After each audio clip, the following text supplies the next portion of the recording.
Forget the grand feasts you have seen in movies. Forget the silver platters, the roasted pheasants, and the intricate pastries that grace the tables of kings in historical dramas. Those are the meals of the 1%, the culinary exceptions that history books like to remember because they are pretty to look at. Tonight, we are interested in the grit.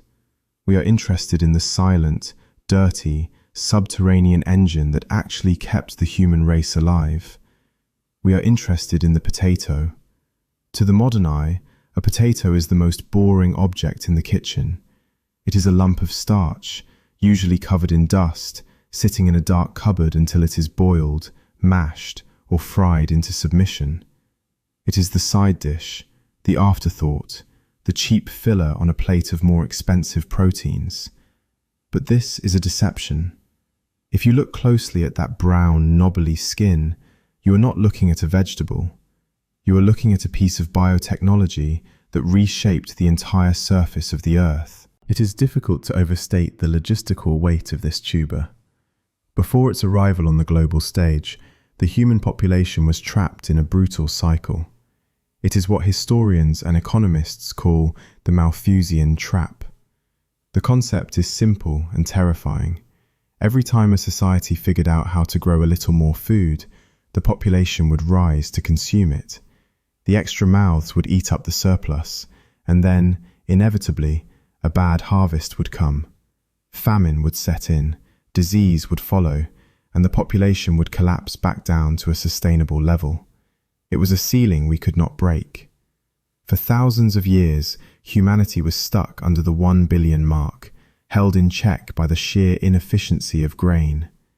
Wheat and rye are fragile things. They grow high on stalks, exposed to the wind, the rain, and the hail. They can be destroyed in a single afternoon of bad weather. They require good soil, flat land, and endless labor. But the potato is different. The potato is a survivalist. It hides its energy underground, safe from the storm and the soldier's boot. It is a battery, storing solar energy in dense, water-heavy nuggets that provide more calories per acre than any other crop known to man. When this battery was finally plugged into the agricultural systems of Europe and Asia, the ceiling shattered. The energy shock was so profound that it allowed the human population to explode from under 1 billion to over 7 billion in a geological blink of an eye. It fueled empires. It built the bodies of the workers who would drive the Industrial Revolution. It allowed us to move from the farm to the city. But it also set a trap of its own, a trap we will walk into later. For now, understand that the humble potato is not just food. It is the reason you are here. It is the reason there are so many of us crowding this planet, fed and warm. But before it conquered the world, it was a secret. It was a local invention, developed in one of the most hostile environments on Earth. To understand the technology, we must go to the laboratory where it was created. We must leave the comfort of the modern kitchen and travel back in time, and up in elevation. Now, let us ease into the thin air. We are standing on the Altiplano, the high plateau of the Andes, stretching across what is now Peru and Bolivia. We are nearly 4,000 meters above sea level. The first thing you notice is the light. At this altitude, the atmosphere is too thin to scatter the sun's rays effectively, so the light has a sharp, crystalline quality. It does not just illuminate, it strikes. It burns the skin, even while the air temperature hovers near freezing. Take a breath. The air is meager here. It lacks the oxygen your lowland lungs are used to, and every movement feels like labor. Your heart beats faster just to keep you standing. This is a land of extremes. During the day, the sun is a relentless hammer, but the moment the sun drops behind the jagged peaks of the mountains, the heat vanishes into the void. The temperature plummets, often dropping below freezing in a matter of hours. It is a place of thermal violence, swinging from summer to winter every single day. It is a terrible place to be a plant. The crops that would later feed the Roman legions or the Egyptian pharaohs would die here in a day.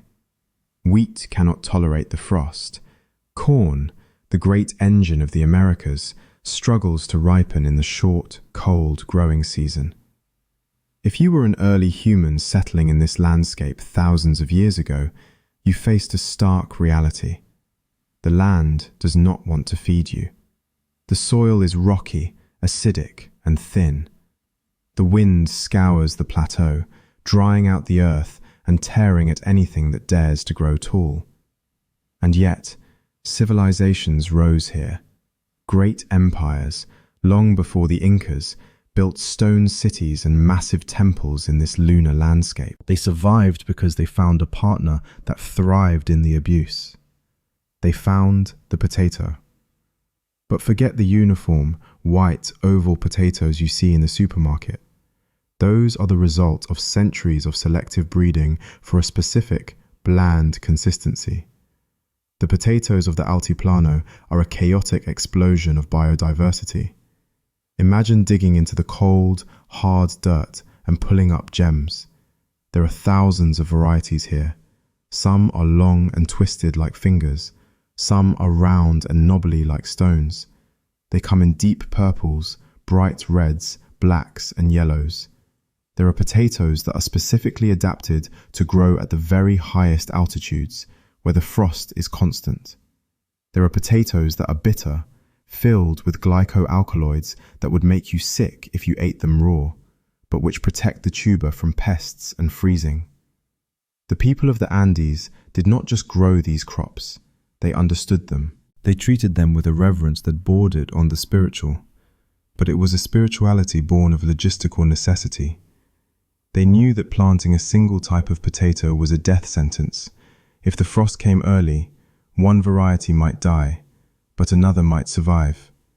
If a fungus attacked the roots, the purple variety might rot, but the yellow one would hold firm. Their fields were not the neat monoculture rows of modern industrial farming. They were chaotic mixtures, a hedge against the unpredictability of the climate.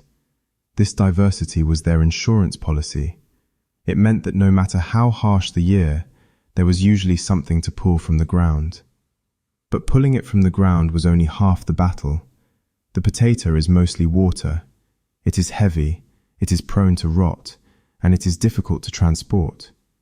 In a land where travel means walking up and down vertical cliff faces, carrying sacks of heavy, watery tubers is not efficient. And in a land where the winter is long and nothing grows, you need food that lasts. You need a way to stop the rot. You need a way to take this heavy, perishable harvest and turn it into something permanent, something that can sit in a storehouse for years without spoiling. The people of the Altiplano did not have dehydrators. They did not have canning jars or vacuum sealers, but they had the environment itself. They looked at the brutal conditions that made agriculture so difficult, the freezing nights and the scorching days, and they realized that the weather was not just an obstacle, it was a tool. They realized they could use the climate to perform a feat of food preservation that modern science would not replicate for thousands of years. They invented freeze-drying. The product of this alliance between man and mountain is called chuño. If you were to hold a piece of it in your hand today, you would not recognize it as food. It looks like a piece of charcoal, or perhaps a smooth, weathered river stone. It is incredibly light, almost hollow, and hard as a rock. It does not smell like a vegetable. It smells faintly of dust and time. If you struck two of them together, they would click with the dry, sharp sound of ceramic tiles. It is an unappealing object to the modern appetite, but make no mistake, this dehydrated nugget is one of the most sophisticated pieces of food technology in human history. To create it, the indigenous farmers of the Altiplano had to master the physics of water.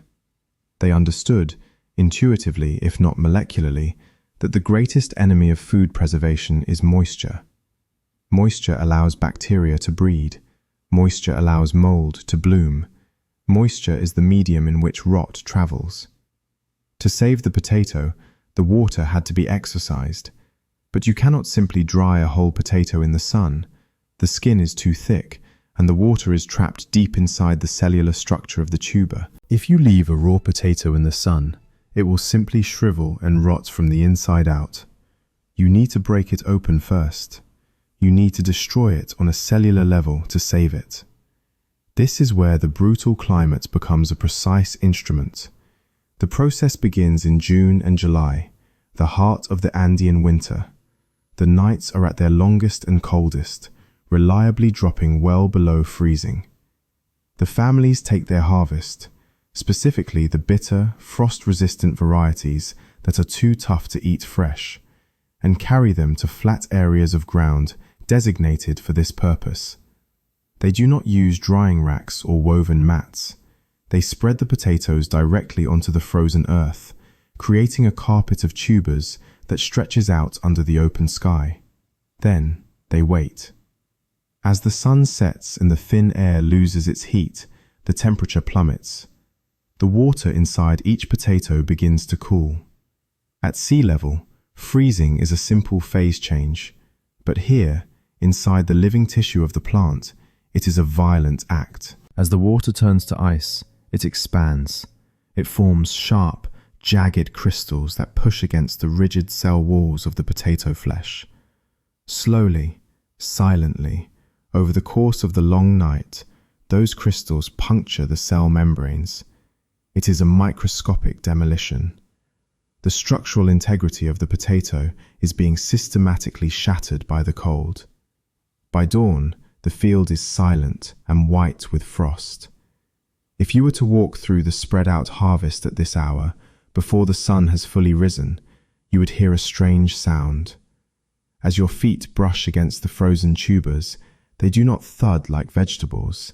They clink. They rattle against each other with the high-pitched ring of glass or stone. They are frozen solid, geologically hard. Then comes the second half of the engine, the high-altitude sun. As the intense solar radiation strikes the field, the ice crystals inside the potatoes begin to melt. But because the cell walls have been ruptured during the night, the water is no longer trapped inside the cells. It leaks out. The potato turns from a hard stone into a soft, soggy sponge. The structural damage is complete. The water is now free to leave, but it is still sitting inside the skin, a heavy, sodden weight. This cycle is not a one-night affair. It is a rhythm that must be repeated. The farmers let the potatoes freeze again the next night, forming new ice crystals, breaking more cell walls, and ensuring that every millimeter of the tuber has been compromised by the cold. It is a process of controlled destruction. They are using the freeze-thaw cycle to unlock the moisture that would otherwise doom the crop. But physics can only take the process so far. The cold can rupture the cells, and the sun can melt the ice, but the water itself, the bitter, starch-filled juice, is still physically present inside the skin. It needs force to escape. The atmosphere has done its part. Now, the human body must intervene. The potatoes are now soft, thawing, and vulnerable.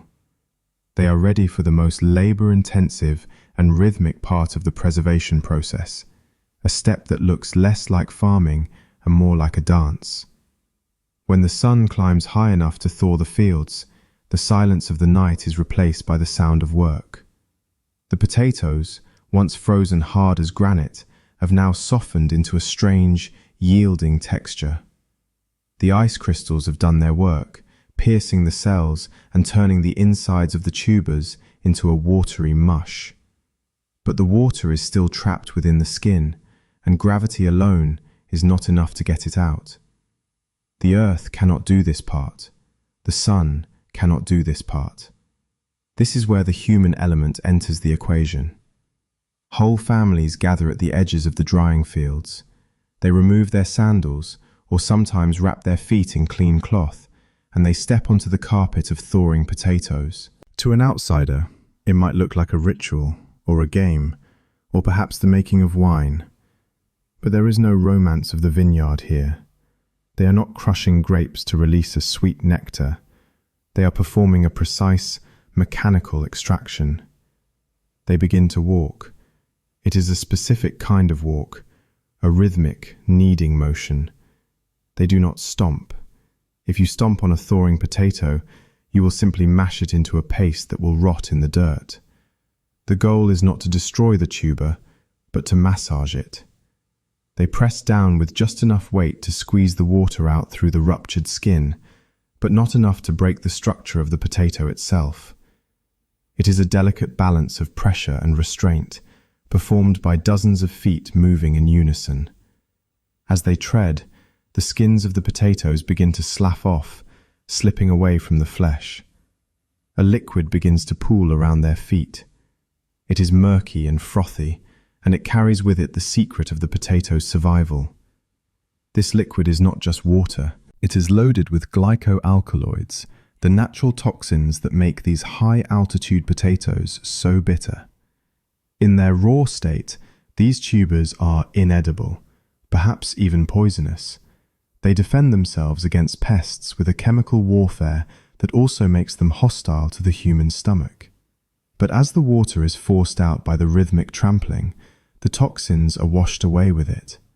The feet of the farmers are literally squeezing the poison out of the food.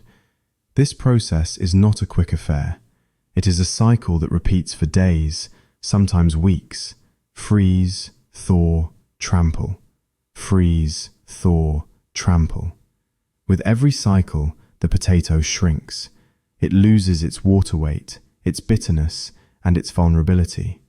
It becomes smaller, denser, and lighter. The final step is to leave the trampled remnants out in the relentless sun until every last molecule of moisture has evaporated. The result is chunyo. If you were to pick up a finished piece, you would be struck by how unfood-like it feels. It is light, almost airy, like a piece of pumice or a dry cork. It is rock hard. You could throw it against a wall and it would not break. You could drop it in a river and it would bob like a cork. But most importantly, you can put it in a dry storehouse and forget about it. This is the true miracle of the technology. A fresh potato will rot in a few months. Wheat can mold in a damp silo.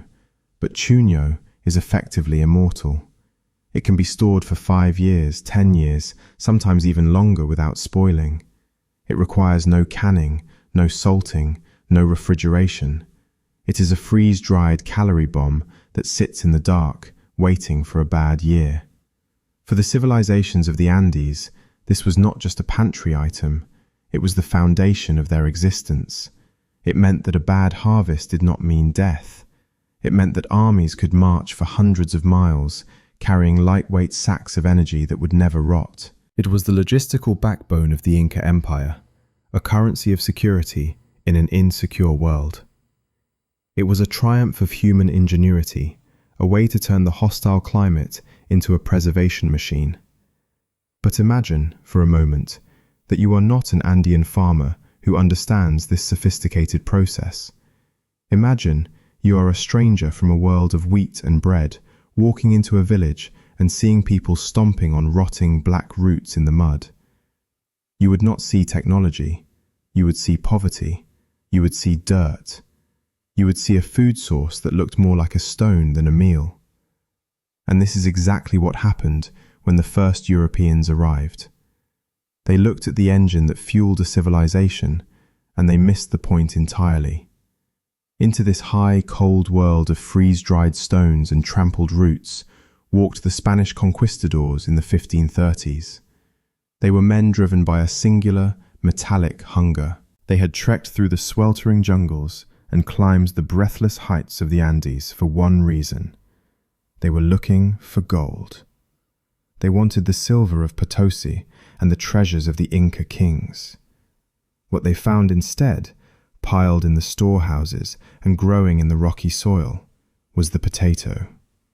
It is one of history's great ironies that the Spanish were standing on top of a treasure that would generate more wealth and sustain more life than all the gold in the Americas combined, and they looked at it with utter disdain. To the conquistadors, This was not a miracle crop. It was a bizarre, dirty habit of the locals. In their journals, they struggled to even describe it. One early chronicler, Juan de Castellanos, described them as turmas de tierra, or earth truffles. He noted that they were a staple of the local diet, but his description lacks any culinary enthusiasm. To the Spanish palate, accustomed to the crunch of wheat bread, the chew of cured pork, and the sharp tang of wine, this soft, damp, flavourless root was an insult. It was wet. It was bland. It came from the dirt, and it tasted like the dirt. The Spanish did not send crates of potatoes back to the royal kitchens in Madrid to be served on silver platters. They did not host banquets to unveil this new delicacy. Instead, they treated the potato with the cold pragmatism of a quartermaster. They realized that while the tuber was unappetizing, it was undeniably fuel. It was cheap, it was abundant, and it was easy to steal. Its first use by the European invaders was not as a delicacy, but as a ration. The journey across the Atlantic in the 16th century was a slow, rotting nightmare. Sailors were packed into damp, wooden hulls for months at a time, surviving on hardtack that was often riddled with weevils and salted meat that had turned rancid. But the greatest killer on these voyages was not hunger. It was scurvy. The lack of vitamin C would cause a sailor's gums to turn black and spongy, their teeth to fall out, and their old wounds to reopen. It was a gruesome, slow disintegration of the body. The Spanish noticed something peculiar, however. When they stocked their galleons with these strange Andean tubers for the return journey, mostly because they were the only food available, the sailors did not rot. They did not understand the chemistry. The concept of vitamins was centuries away, but they understood the cause and effect. The potato, even when boiled into a mush, prevented the black death of the gums. It was a logistical utility, a piece of medical equipment that happened to be edible. So the potato crossed the ocean not as a prize, but as a necessity.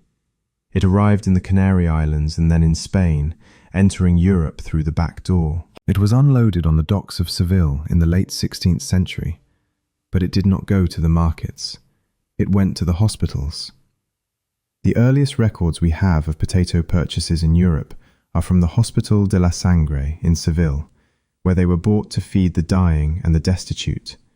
It was a food for those who had no choice. There was also a deeper, cultural barrier that kept the potato from the tables of the respectable. In the European mind, the world was ordered by a hierarchy that mirrored the heavens. The most noble foods were those that grew high in the air, fruits, birds, and the tall stalks of wheat that reached toward the sun and God. Food that grew underground, in the dark, cold earth, was suspect. It was the domain of the devil. To the superstitious mind of 16th century Europe, digging up a knobbly, dirt-encrusted root that looked like a deformed hand was not just unappealing, it was spiritually dangerous. The Spanish had brought the engine of the future back to the old world, but they had no idea how to start it. They looked at the potato and saw only fodder for pigs, prisoners, and the dying. They had planted the seed of a revolution, but for the next 2 centuries, it would remain buried in the dark, viewed with deep botanical suspicion. To understand why Europe continued to starve for 2 centuries while the solution to its hunger sat ignored in its flower gardens, you have to understand the terrifying reputation of the family to which the potato belongs. Today, we group plants by their genetic markers, but in the 16th and 17th centuries, botany was a game of visual association, and by the standards of the time, the potato was guilty of a capital crime by mere association. It was a member of the Solanaceae family. To a botanist or a herbalist of the Renaissance, the Solanaceae were not food. They were the ingredients of the witch's cabinet. This is the family of the deadly nightshade, the henbane, and the mandrake, plants steeped in folklore, poison, and death. Belladonna, the deadly nightshade, was infamous for its ability to stop the heart and drive men mad with hallucinations. The mandrake was rumored to scream when pulled from the earth, a sound that could kill a man. These were plants of the shadows, used for sedatives, poisons, and witchcraft. When the potato plant grew in European soil, it did not look like a benign vegetable. It looked like a cousin of these killers. It had the same dark, jagged green leaves. It had the same star-shaped flowers, often purple or white with a menacing yellow center. And most damning of all, after the flowers fell away, the potato plant produced small green berries that looked exactly like the fruit of the nightshade. If a child or a desperate peasant ate these berries, they would fall violently ill with cramps and fever. The plant was screaming danger to anyone who knew how to read nature. It was a botanical assassin wearing a slightly different coat. The suspicion went deeper than just taxonomy. There was a prevailing medical philosophy at the time known as the doctrine of signatures. The belief was that God had marked every plant on earth with a physical sign that indicated its use or its danger. A walnut looked like a brain, so it was good for the head. Lungwort looked like diseased lung tissue, so it was used for respiratory ills. When the Europeans looked at the potato tuber itself, the part we eat, they did not see a smooth, clean source of carbohydrates.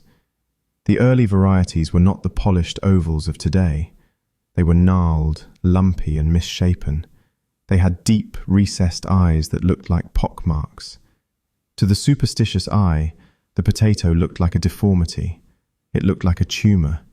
It looked, most terrifyingly of all, like the gnarled hand of a leper. Under the logic of the doctrine of signatures, to eat a root that looked like a disease was to invite that disease into your body.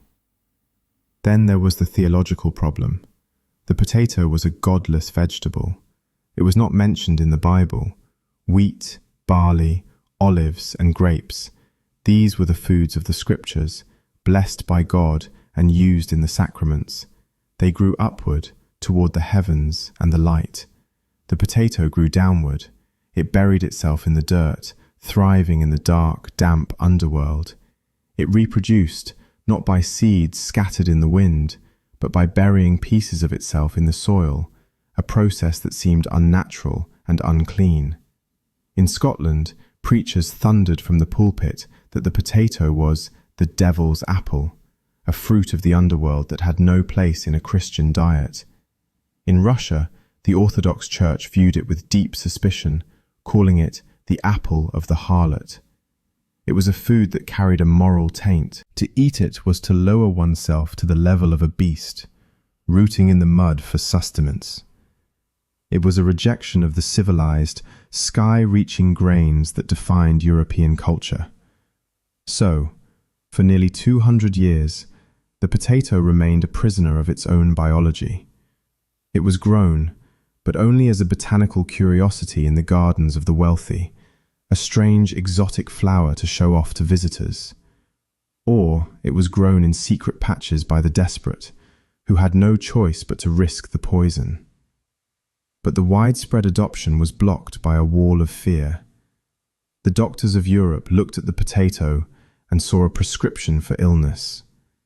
They believed that the heavy, earthy nature of the root would weigh down the blood and corrupt the humors of the body. They were about to diagnose it with specifically terrifying consequences.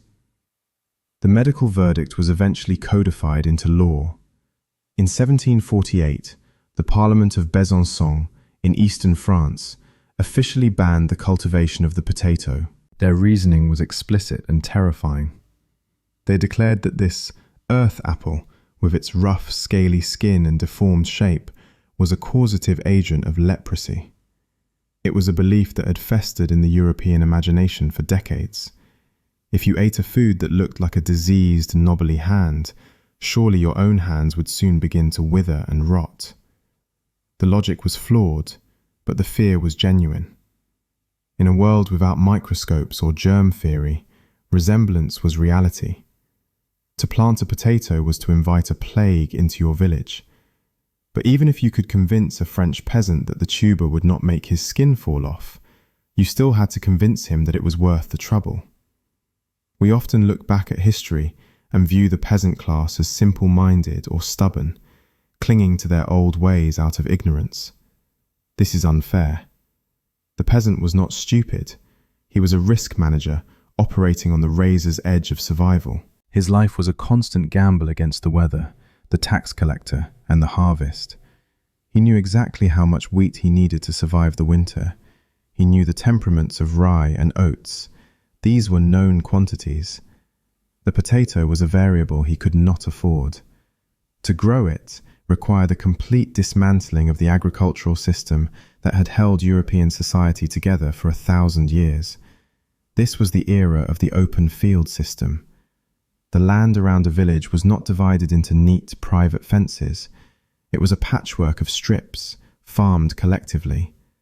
The system relied on a strict rotation: winter crop, spring crop, and then a fallow year where the land was left to rest.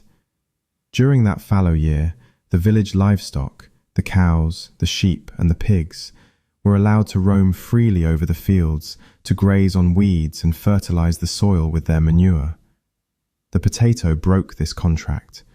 It was a hungry crop that needed to be planted in the fallow fields to be of any use. But if you planted potatoes in the resting field, you had to fence them off to protect them from the wandering livestock. If you fenced off the land, you were stealing grazing space from your neighbor's animals. To plant a potato was an act of antisocial selfishness. It was a disruption of the communal rhythm that kept the village alive. It turned a neighbor against neighbor. And for what? For a root that tasted like wet earth? For a vegetable that did not make bread? This was the final, crushing barrier, the culinary hierarchy. In the 18th century, civilization was defined by grain. Bread was the staff of life. It was the body of Christ. It was the measure of a man's status. White bread was for the rich. Dark bread was for the poor. But the potato? The potato was for the beasts. Throughout France and Germany, the potato had found a niche, but it was in the trough, not the bowl. It was widely cultivated as fodder for pigs. It was cheap, it fattened the swine quickly, and the animals did not seem to mind the bitterness. But this utility became a stigma. If you saw a man eating a potato, you knew he had fallen off the bottom rung of society. He was eating pig food. He was no better than the animal wallowing in the mud. To serve a potato to a guest would be a grave insult. To feed it to your family was an admission of total defeat. The potato was trapped in this cycle of fear and disgust. It was illegal in some places, hated in others, and ignored by the rest. It needed a champion. It needed someone who didn't care about the open field system or the culinary snobbery of the French court. It needed a man who had been hungry enough to forget his pride. It needed a prisoner.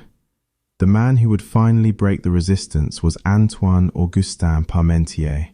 He was a pharmacist, a scientist, and a man of reason. But his appreciation for the potato was not born in a laboratory. It was born in the damp, freezing misery of a Prussian prison camp during the 7 Years' War. While the French peasants were turning their noses up at the leprosy root, Parmentier was about to discover that this despised tuber was the only thing standing between him and the grave. The man who would finally break this resistance was Antoine Augustin Parmentier. In the history books, he is listed as a pharmacist, a nutritionist, and a distinguished member of the French Scientific Academy. But his true education did not happen in a lecture hall in Paris. It happened in the freezing mud of a Prussian prison camp. During the 7 Years' War, which tore through Europe in the middle of the 18th century, Parmentier was captured by the Prussian army. He was a prisoner of war, a status that stripped him of his rank, his dignity, and, most importantly, his diet. The Prussians were pragmatic captors. They did not waste valuable wheat bread on French prisoners. Bread was for the soldiers. It was fuel for the war machine. The prisoners were fed the scraps. For months on end, Parmentier was given a bowl of mush 3 times a day. It was dull, it was flavourless, and it was made entirely of potatoes. For a Frenchman of his era, This was a specific kind of psychological torture. He was being force-fed the food of livestock. He was eating the devil's apple. Every meal was a reminder that he had fallen to the status of a pig. But as the weeks turned into months in that damp, cold cell, the pharmacist in Parmentier began to overrule the snob. He observed his own body with a clinical detachment. He was eating nothing but potatoes, yet he was not dying. He was not developing leprosy. His gums were not bleeding from scurvy, and his energy levels remained surprisingly high. The pig food was not just keeping him alive, it was sustaining him with a terrifying efficiency. He looked through the bars of his prison at the Prussian peasants in the fields. They were robust, healthy, and tall. They were thriving on the very thing the French considered poison. When the war ended and Parmentier was released in 1763, he returned to Paris with a radical epiphany. He realized that France was starving unnecessarily. He watched his countrymen riot over the price of bread, fighting in the streets for a meager loaf of wheat, while the solution to their hunger lay ignored in the ground. He dedicated the rest of his life to a single mission. He would force France to eat the potato. However, Parmentier made the classic mistake of the intellectual. He assumed that facts were enough to change human behavior. He believed that if he could simply prove the potato was safe, the population would embrace it. He went to work in his laboratory, treating the tuber like a chemical puzzle. He analyzed its starch content. He broke down its nutritional profile. In 1773, he won a prestigious prize from the Academy of Besançon for an essay proving that the potato could be used to combat famine. He had the data. He had the science. He had the truth on his side. And absolutely nobody cared. The public remained unimpressed by his charts and essays. Science could not overcome centuries of cultural disgust. He tried to bake bread using potato flour to show it could be done, inviting dignitaries to taste the result. It was a disaster. The potato bread was heavy, dense, and tasted faintly of wet earth. It lacked the airy, crusty delight of a wheat baguette. The French, obsessed with the texture of their bread, were horrified. The bakers' guilds lobbied against him, claiming he was trying to poison the trade. The peasants ignored him, clinging to their superstitions. For over a decade, Parmentier banged his head against the wall of French stubbornness. He was the most knowledgeable man in Europe on the subject of the potato, and he was failing completely. He had proven the potato was nutritious, but he had failed to prove it was desirable. He had treated food as a chemical equation, forgetting that for most people, food is emotion, status, and habit. By the late 1770s, Parmentier realized his strategy was fundamentally flawed. You cannot lecture a starving man into eating something he believes is beneath him. You cannot use logic to dismantle a superstition. He realized that the problem wasn't botanical or agricultural. The problem was psychological. If he wanted the French to eat the potato, he had to stop acting like a scientist and start acting like a con artist. He needed to stop trying to push the potato onto the poor and find a way to make them steal it. In 1781, Parmentier initiated what might be the first great marketing campaign in modern history. He did not ask the king for a subsidy. He did not ask for a decree forcing peasants to plant the crop. Instead, he asked for a piece of land, but he was very specific about the kind of land he wanted. He did not request the fertile black soil of the royal gardens. He asked for the sablons. The sablons was a desolate stretch of plains on the outskirts of Paris, near Neuilly. The name itself gave away its nature. Sable is the French word for sand. It was a gravelly, barren wasteland that was widely considered to be agriculturally worthless. It was a place where nothing grew, a dusty scar on the landscape that had been abandoned by farmers for generations. When Parmentier asked for the deed to this plot, the courtiers at Versailles likely laughed at him. They assumed the mad pharmacist was finally going to prove the uselessness of his beloved tuber by planting it in a desert. But Parmentier knew the potato better than they did. He knew it was a survivor.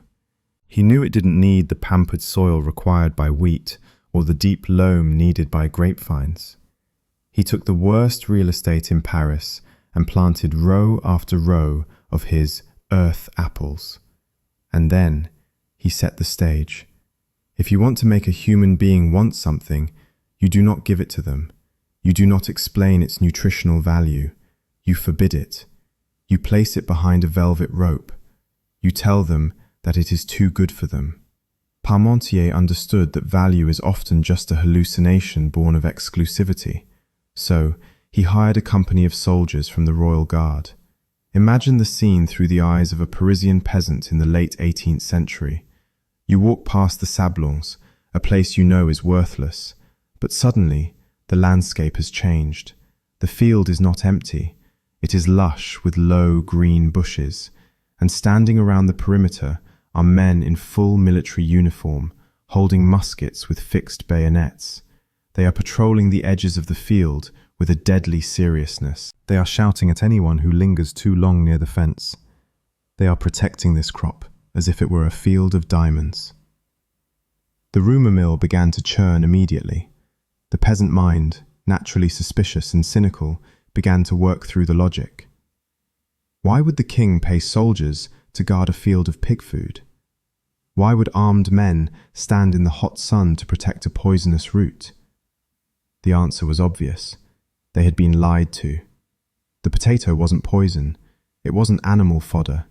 It must be a delicacy so rare, so precious, and so valuable that it was reserved exclusively for the royal table. The government was hoarding the good food for themselves and leaving the wheat for the poor. Parmentier let this resentment simmer. He let the locals watch the soldiers day after day. He let the mystery deepen. And then he executed the second half of the plan. He gave the soldiers a very specific set of classified orders. They were instructed to be the most terrifying, vigilant guards in France during the daylight hours. They were to brandish their weapons and look ready to kill for a potato. But the moment the sun went down, their orders changed completely. At dusk, the soldiers were told to retire. They were instructed to leave the field entirely unattended. They were told to go to the local taverns, to drink, to sleep, and to be conspicuously absent. If they saw a shadow creeping into the field, they were to look the other way. If someone offered them a bribe to turn their back, they were to take it with a smile. The fortress was designed to fall. The trap worked with a mechanical precision. The moment the soldiers marched away into the twilight, the field came alive. The locals, driven by a mixture of hunger and the thrill of theft, crept out of their homes. They brought baskets, sacks, and aprons. They slipped into the royal patch under the cover of darkness. They weren't stealing food. They were stealing status. They were taking back what they believed the king was hiding from them. In the dark, damp soil of the Sablons, hands dug frantically for the tubers. They pulled up the royal potatoes, brushed off the sand, and hurried back to their cottages. That night, in hundreds of kitchens across the district, families boiled the stolen goods. They ate them with a reverence that never would have existed if the potatoes had been given to them for free. They tasted the forbidden fruit, and they found that it was good. It was filling. It was warm. And most importantly, it was a secret victory against the state. By the time the harvest season was over, the field at Sablons had been decimated. Parmentier wrote in his journal that he had never been so happy to be robbed. The thieves didn't just eat the potatoes, they saved the eyes. They planted the peels in their own gardens the following spring, hidden behind fences, growing their own supply of the king's treasure. The potato had not been adopted, it had been liberated. Parmentier had tricked France into saving itself, but he knew that winning over the peasants was only half the battle. To truly cement the potato as a staple, he needed to conquer the top of the pyramid. He needed to turn the potato into fashion. Parmentier knew that in the France of the Ancien Regime, reality flowed downward. The peasants at the Sablon had been tricked into acceptance through reverse psychology, but to truly embed the potato into the national consciousness, he needed to conquer the court. He needed to wash the dirt of the field from his hands, powder his wig, and step into the gilded cage of Versailles. He understood that the French aristocracy did not care about nutrition. They did not care about famine prevention or soil efficiency. They cared about novelty. They cared about fashion, and most of all, they cared about what the king and queen were doing. On the eve of the king's birthday, Parmentier arrived at the palace gates. He did not bring a sack of brown, dirty tubers.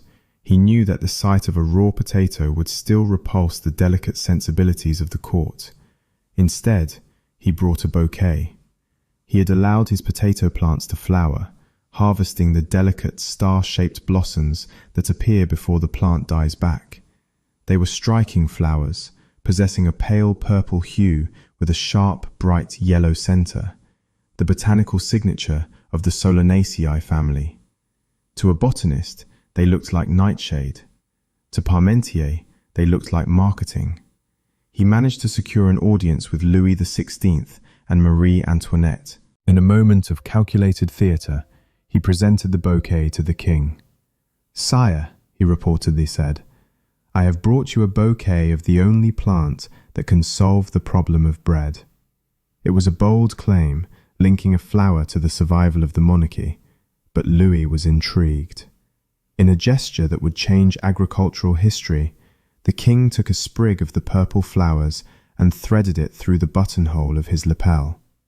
But the true tipping point came a moment later. Marie Antoinette, the woman whose every move was scrutinized and copied by the elite of Europe, took the remaining flowers. She did not recoil. She did not ask if they were poisonous. She placed the purple blossoms into her towering, powdered wig. In that single second, the potato ceased to be a leper's root. It became an accessory. The effect was instantaneous and electric. The courtiers standing in the Hall of Mirrors, desperate to align themselves with royal taste, looked at the devil's apple and saw only high fashion. Within days, the potato flower became the most coveted item in Paris. Aristocrats began scrambling to find potato plants, not to eat them, but to wear them. The prices of the blossoms soared. Duchesses pinned them to their silk gowns. Counts wore them to the opera. The plant was suddenly appearing in the pleasure gardens of the wealthy, planted alongside roses and tulips. It was a victory of vanity over hunger. Parmentier pressed his advantage. Having conquered the wardrobe, he moved to the dining table. He began hosting a series of high-profile dinners for the intellectual elite of Paris. These were not simple meals. They were culinary stunts. Guests like Benjamin Franklin, the American ambassador, and Antoine Lavoisier, the father of modern chemistry, were invited to feast on a menu that was a manifesto. Every course was potato. There was potato soup, thick and rich. There was potato salad, dressed with oil and herbs. There was fish served with a side of boiled potatoes. Perhaps most impressively, there was potato bread, which Parmentier had finally perfected, and even a potato liqueur to finish the meal. He was demonstrating the incredible versatility of the starch. He was proving that this single ingredient could be an appetizer, a main course, and a dessert. The guests, men of science and reason, were charmed. They ate the pig food and found it delicious. They drank the potato schnapps and found it potent. The stigma was evaporating. The potato had successfully climbed the social ladder, moving from the prison trough to the peasant's secret garden, and finally to the porcelain plates of the Enlightenment thinkers. The psychological war was won. The ban in Besançon was overturned, and the medical faculty retracted their leprosy claims. But fashion and fine dining are fragile things. A trend at Versailles can vanish as quickly as it appears. For the potato to actually change the world, It had to do more than look good in a wig or taste good in a soup. It had to prove that it could generate more energy than the system it was replacing. Let us strip away the velvet and the powdered wigs. Let us leave the dinner parties of the Enlightenment and return to the cold, hard mud of the European countryside. The fashion trends of the aristocracy are interesting, but they do not explain how a population doubles. Fashion does not feed a continent. To understand why the world changed, we have to look at the cold mathematics of survival in the 18th century. We have to look at the caloric ledger of the soil. For 1,000 years, the European diet was held hostage by the inefficiency of grain. Wheat, rye, and barley are demanding masters. Consider the physics of a wheat field. The plant invests a huge amount of its energy into building a tall, structural stalk. It pushes upward, fighting gravity, to hold a small cluster of seeds to the sun. This architecture is fragile. If a summer storm brings heavy rain or hail, the stalks can be beaten down into the mud, a disaster known as lodging. Once the grain is on the wet ground, it rots. A single afternoon of bad weather can wipe out a year's worth of calories. Furthermore, grain is picky. It demands good drainage. It demands the right pH balance. It leaves the soil exhausted, requiring the field to lie fallow every third year to recover its strength. This means that at any given moment, 1/3 of the arable land in Europe was sitting empty, producing nothing but weeds. This was the ceiling. This was the limit. You could only grow so much energy per acre, and that energy was always one thunderstorm away from disappearing. Then you introduce the potato. The potato does not waste energy on architecture. It does not try to reach the sky.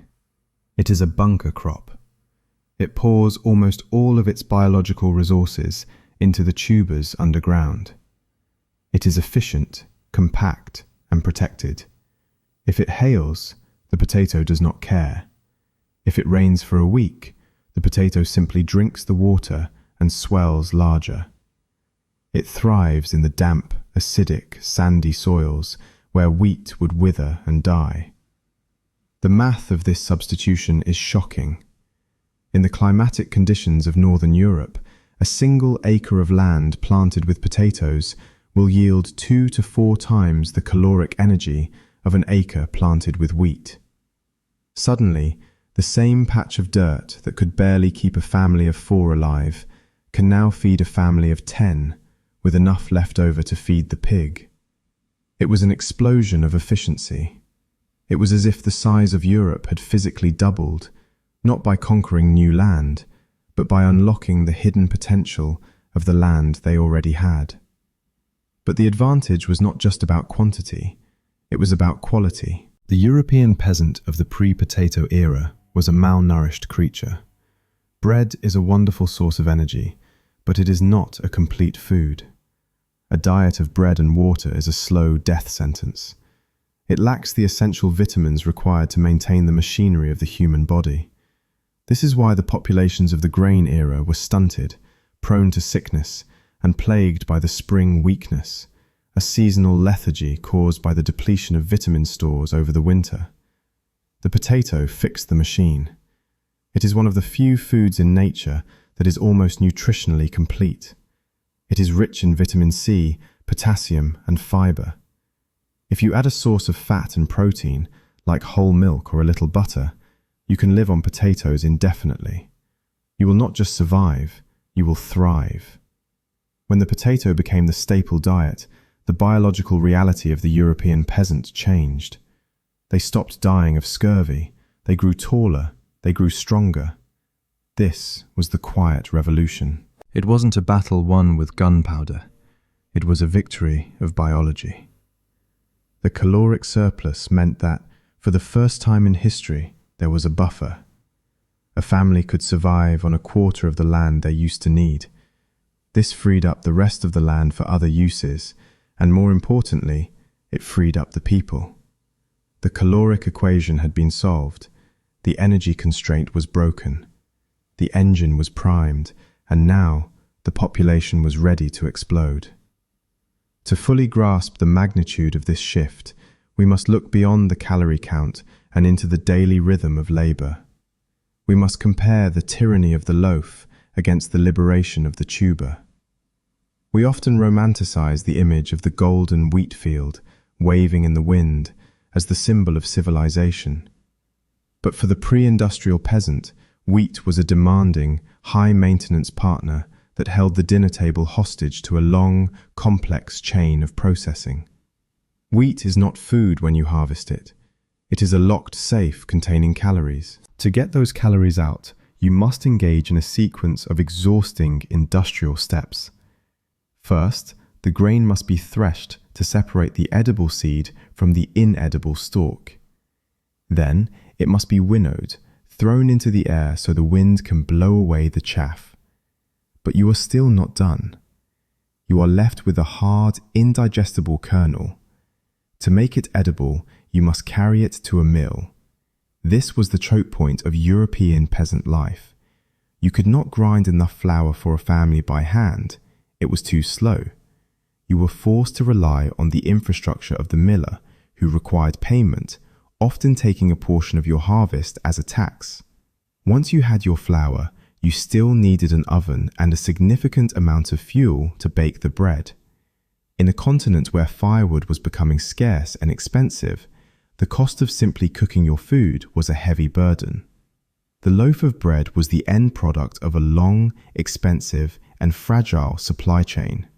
Now, look at the potato. The potato requires no thresher. It requires no winnower. It requires no mill and no miller. It demands no tax to be made edible. You dig it up, you wash off the dirt, and you drop it into a pot of boiling water. It does not even require a proper oven. A simple hearth fire is enough. It is the original convenience food. It bypassed the entire feudal infrastructure of grain processing. It was a direct line from the earth to the stomach, cutting out the middlemen and the heavy machinery of the harvest. This efficiency created a strange new economic reality. Because the potato yielded 2 to 4 times more calories per acre than grain, and because it required far less processing time to turn into a meal, it created a massive surplus of 2 things: land and time. Let us look at the land first. If a peasant family previously needed 4 acres of wheat to survive the year, they now only needed 1 acre of potatoes to achieve the same caloric baseline. Suddenly, they had 3 acres of surplus land. They could use this land to grow cash crops to sell. They could use it to graze a cow, adding dairy to their diet. Or, more commonly, the landowner could subdivide the heavy plots into smaller and smaller parcels, accommodating more families on the same footprint. The density of human habitation began to thicken. Then there is the surplus of time. This is the metric that truly changed history. Farming grain is a full-time job that dictates the calendar of the entire village. But potato farming, once the planting is done, is largely a waiting game until the harvest. And the harvest itself, while heavy work, is faster than the multi-stage processing of grain. This meant that the agricultural workforce suddenly had surplus labor. There were hours in the day that were no longer required to secure basic survival. In the cold, damp climates of Northern Europe, Ireland, Scotland, Germany, and Poland, this ratio was even more extreme. These are lands where wheat often fails. The soil is too wet. The summer is too short. For centuries, these regions were the backwaters of Europe, unable to support large populations because their agriculture was unreliable. The potato changed the geopolitical map. It loved the wet. It thrived in the cool summers. Suddenly, the bad land was producing more food than the good land in the sunny south. This reliability acted as a psychological anchor. A farmer who plants wheat worries about the rain every single day. A farmer who plants potatoes sleeps soundly when the storms roll in, knowing his crop is safely underground. This security encouraged people to take a risk they had avoided for centuries. They began to have more children.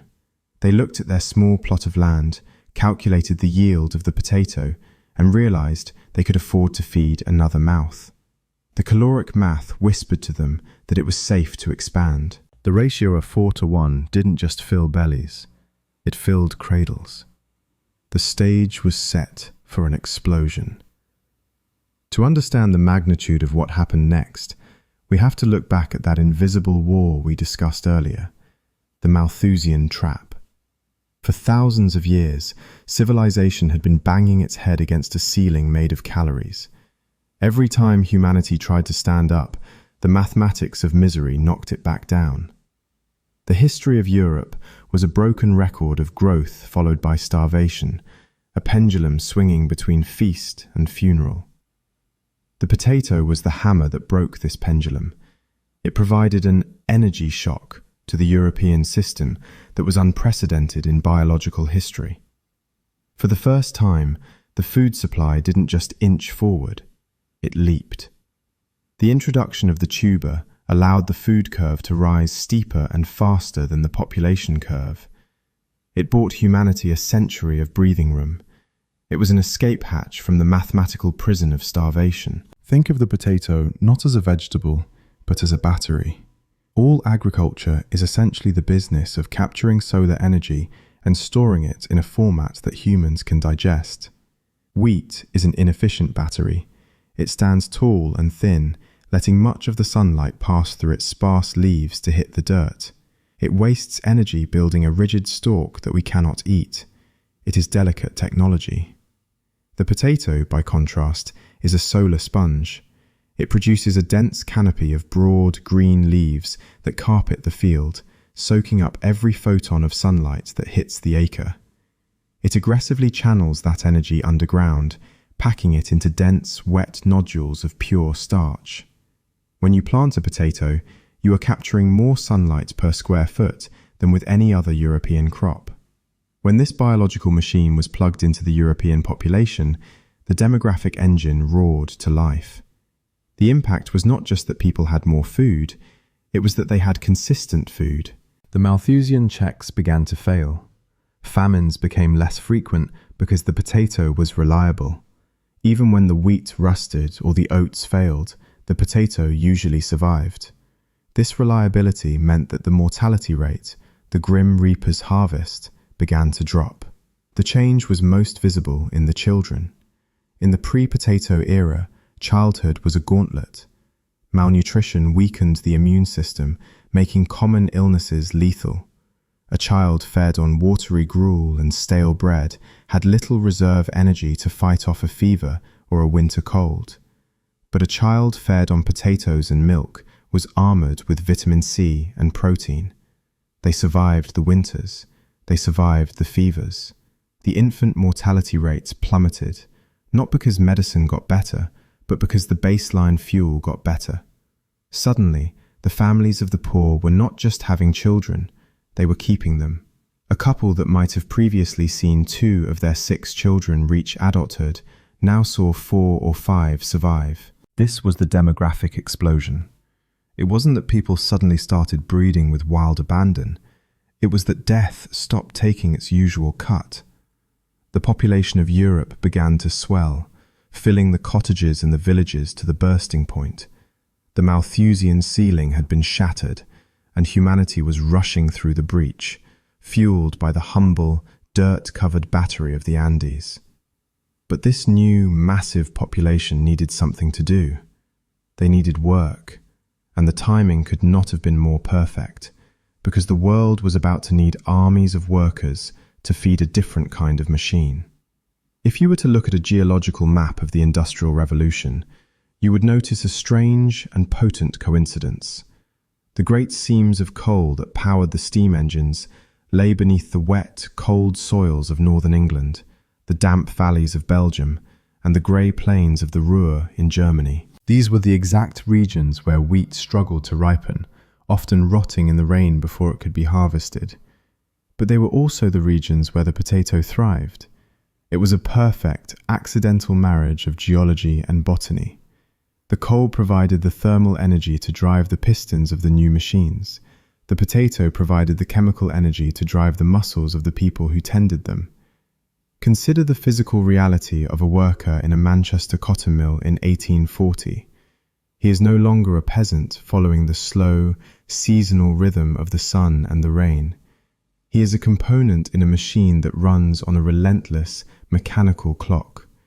He works 12, 14, sometimes 16 hours a day in a deafening, humid environment.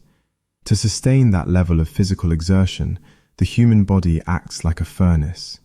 It requires a massive, steady intake of fuel to keep the fires burning. In the brutal calculus of early capitalism, bread was too expensive to serve this purpose. Wheat was a luxury commodity, subject to price spikes and tariffs. Meat was a rarity, reserved for Sundays or the wealthy. The only fuel dense enough and cheap enough to keep the human furnace burning was the potato. It became the biological coal of the workforce. Economists of the time, such as David Ricardo, spoke of the iron law of wages. The theory was grimly simple. Wages would always drift down to the absolute minimum required to keep a worker alive and able to reproduce. The potato lowered that floor to unprecedented depths. Because the tuber was so incredibly productive, it was cheap. Because food was cheap, factory owners could pay starvation wages, and yet the workers did not starve. They survived. They showed up to work. The potato effectively subsidized the industrial takeoff.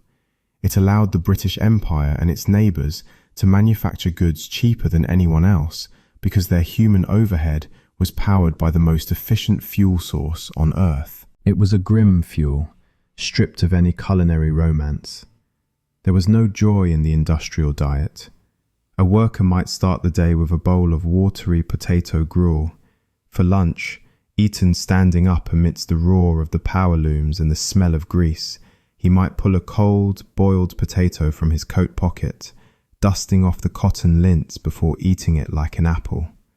For dinner, he might return to a crowded tenement for a potato stew, perhaps flavored with a scrap of bacon fat or an onion.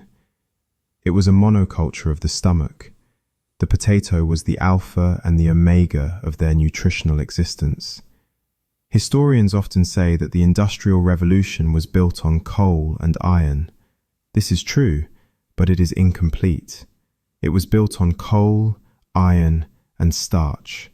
Without the potato, the explosive growth of the urban working class would have been logistically impossible.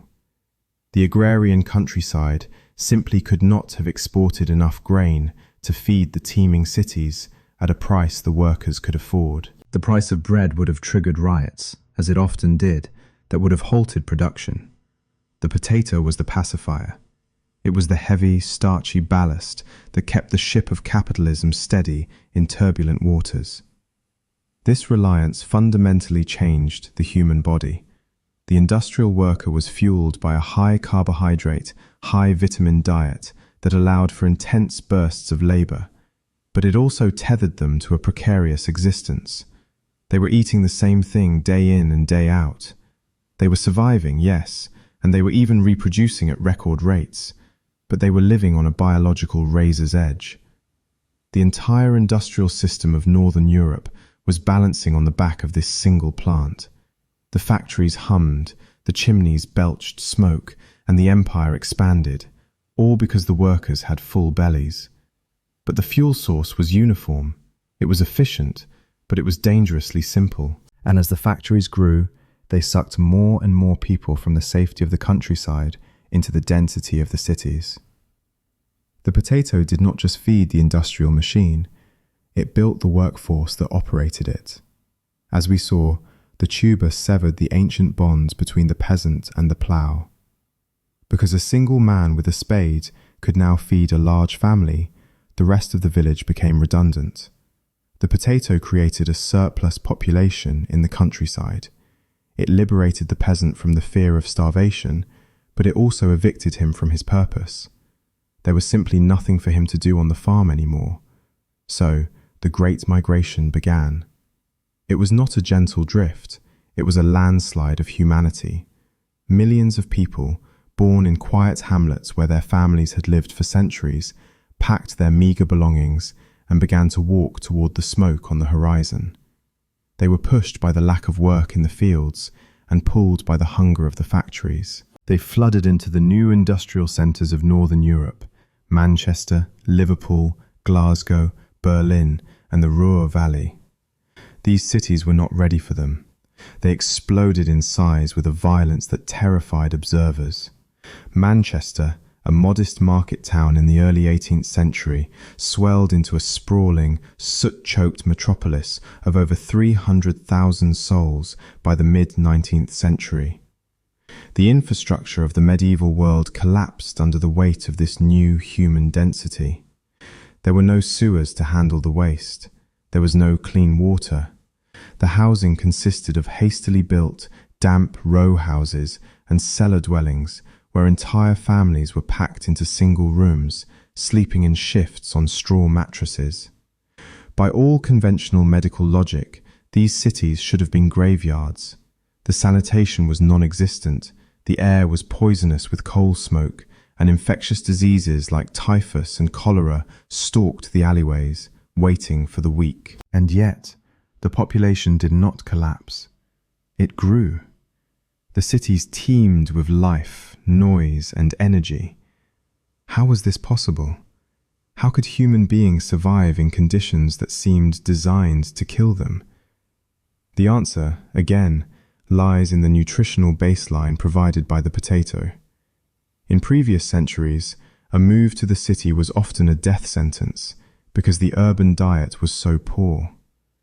A city dweller in 1600 lived on expensive, stale bread and bad meat. They were chronically malnourished, leaving their immune systems too weak to fight off the inevitable infections of the crowd. But the Victorian slum dweller, for all their misery, had a secret weapon. They had a cheap, steady supply of vitamin C and potassium. The potato was the urban survival kit. It was easily transported from the surrounding countryside in massive quantities.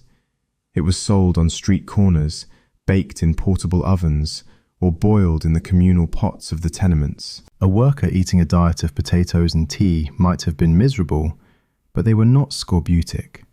Their bodies had the raw materials to repair tissue and fight infection.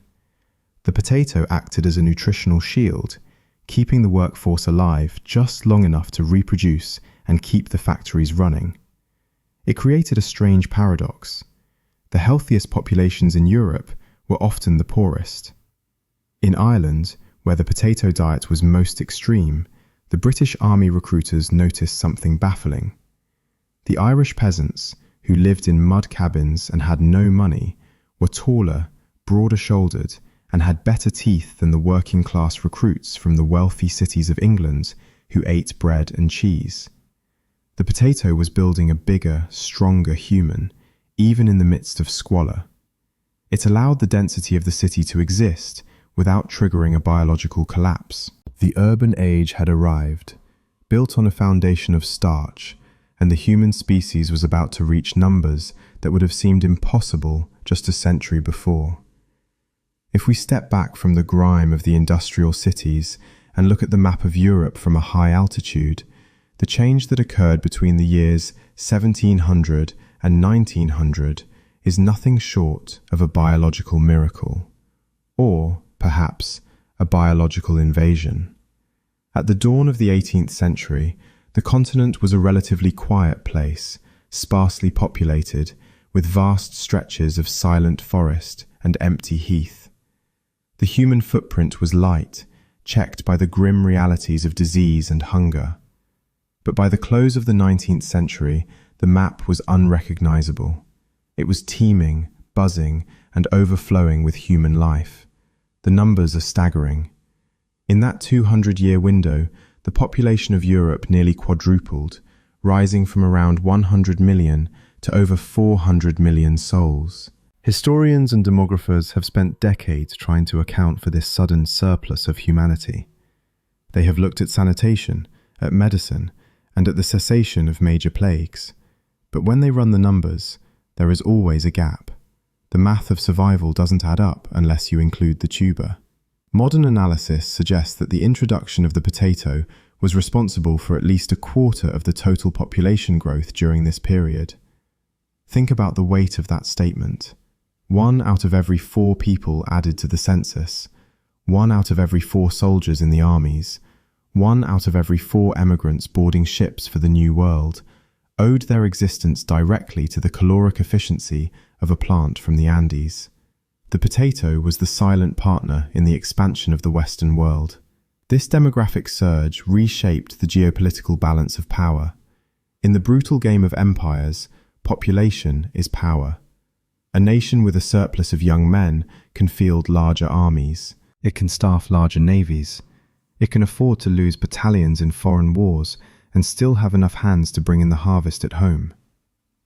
The nations that adopted the potato earliest and most enthusiastically, Prussia, England, and the Low Countries, saw their populations swell, providing them with the human capital to dominate their neighbours. Consider the rise of Prussia. The German lands, with their sandy, indifferent soil, had always struggled to feed themselves on grain alone. But the potato loved the sandy plains of the north. Under the forced encouragement of Frederick the Great, the Prussians adopted the crop with a militaristic discipline. The result was a population boom that provided the manpower for the Prussian army to become the most feared force on the continent. The potato didn't just feed the soldiers. In a very real sense, it created them. But the most profound impact was not on the battlefield. It was on the oceans. The population boom created a pressure cooker within Europe. There were simply too many people for the old continent to hold, even with the new agricultural efficiency. The land was full, the cities were bursting, and so the surplus spilled over the edges. The great wave of European colonization that defined the 19th century was fueled by this demographic excess. Millions of people, the spare sons and daughters of the potato boom, boarded ships to settle in the Americas, in Australia, in New Zealand, and in Africa. They were the export of a caloric surplus. The British Empire, which famously covered a quarter of the globe, was built on the backs of this exported population. The potato allowed Britain to breed a workforce large enough to manufacture the goods of the world, and a navy large enough to ship them, while simultaneously sending millions of its citizens to hold territory in every time zone. It was a golden age of biological expansion. The human species was occupying more space, consuming more energy, and living longer than ever before. The Malthusian Trap seemed to be a ghost story from a primitive past, a nightmare that we had finally woken up from. We had engineered a system of infinite growth based on a miracle crop that asked for nothing but rain and dirt. But there is a danger in miracles.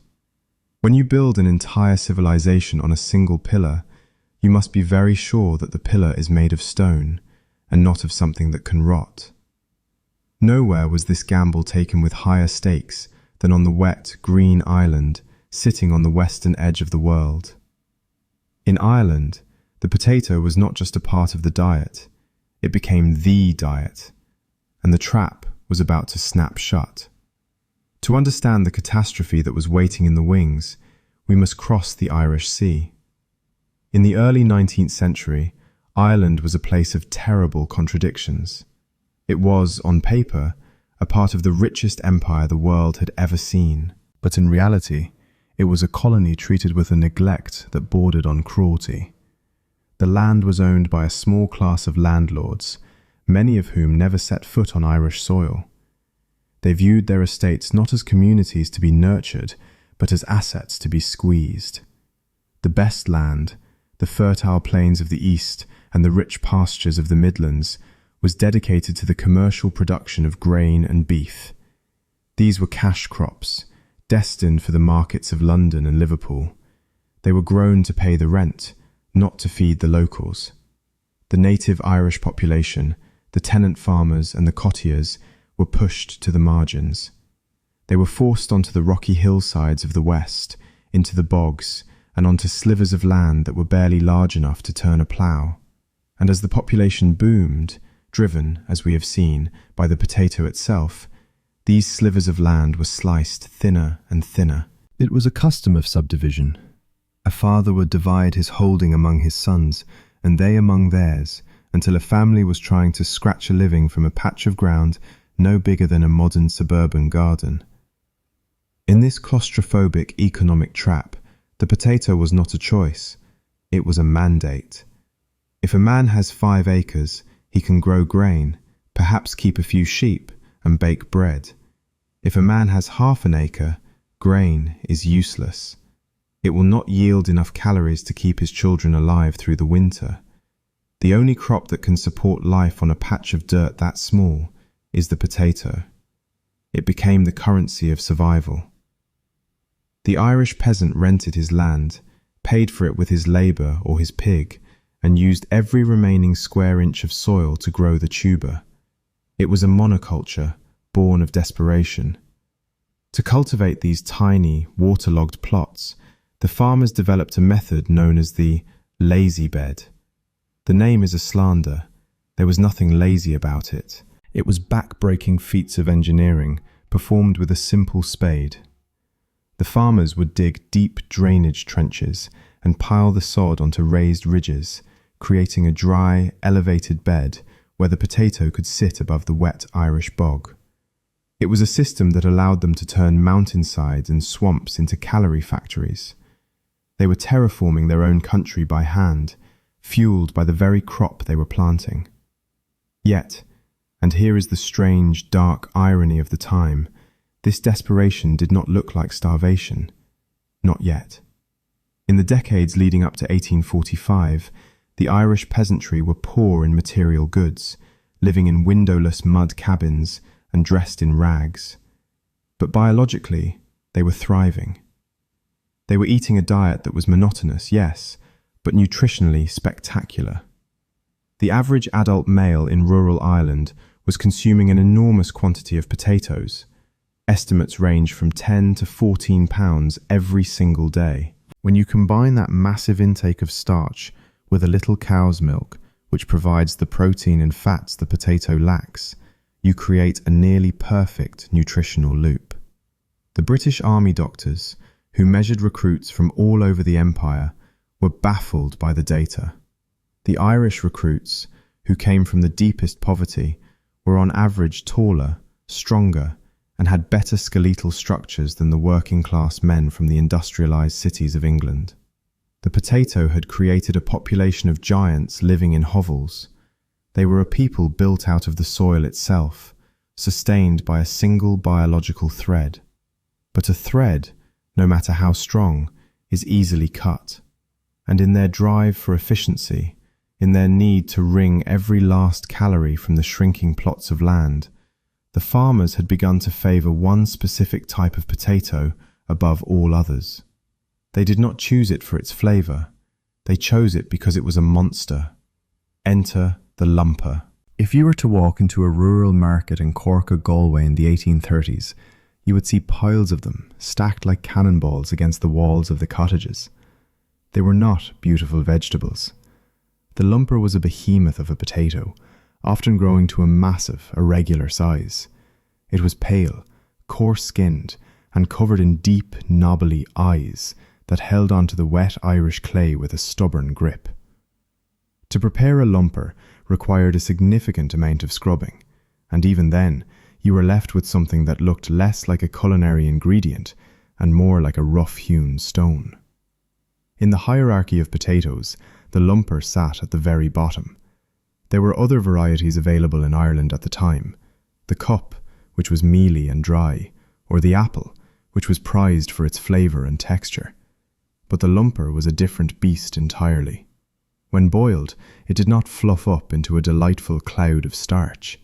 Instead, it remained waxy and dense. Contemporary accounts described it as soft and soapy, with a flavour that was bland at best and mildly acrid at worst. It was a potato that had originally been imported not for the dinner table, but for the trough. It was known as the horse potato, a variety intended to fatten livestock. So, why did a nation of millions, a people who knew the land intimately, commit themselves to a diet of horse feed? Why would they abandon the tasty apple potato for this watery, knobbly giant? The answer, as is always the case in the history of the poor, was simple arithmetic. The Irish tenant farmer did not have the luxury of being a chef. He was a desperate logistician, fighting a losing battle against the rent collector. The logic of the lumper was the logic of the yield. This variety was a biological miracle of production. It was incredibly robust, capable of growing in the poorest, wettest, most exhausted soils that the landlord system had to offer. You could plant a lumper in a bog where a cup potato would rot and a grain of wheat would drown, and the lumper would not only survive, it would thrive. More importantly, it was prolific.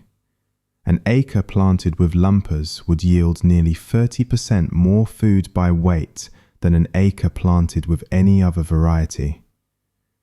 For a father staring at a subdivided plot of land that was shrinking with every generation, that 30% was not a statistic.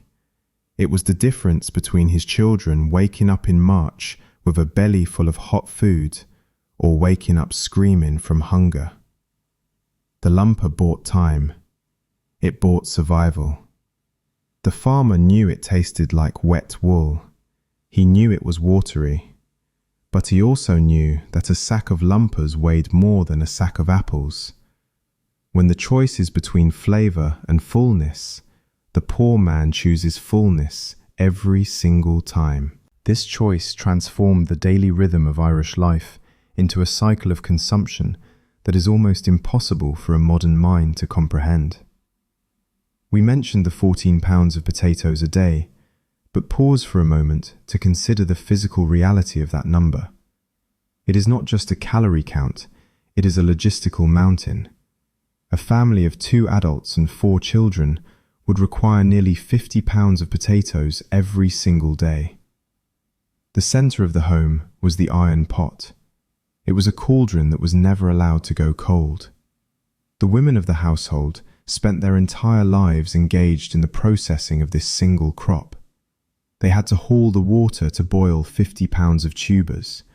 They had to scrounge for the turf and wood to keep the fire hot enough to cook a mass of vegetable matter that large.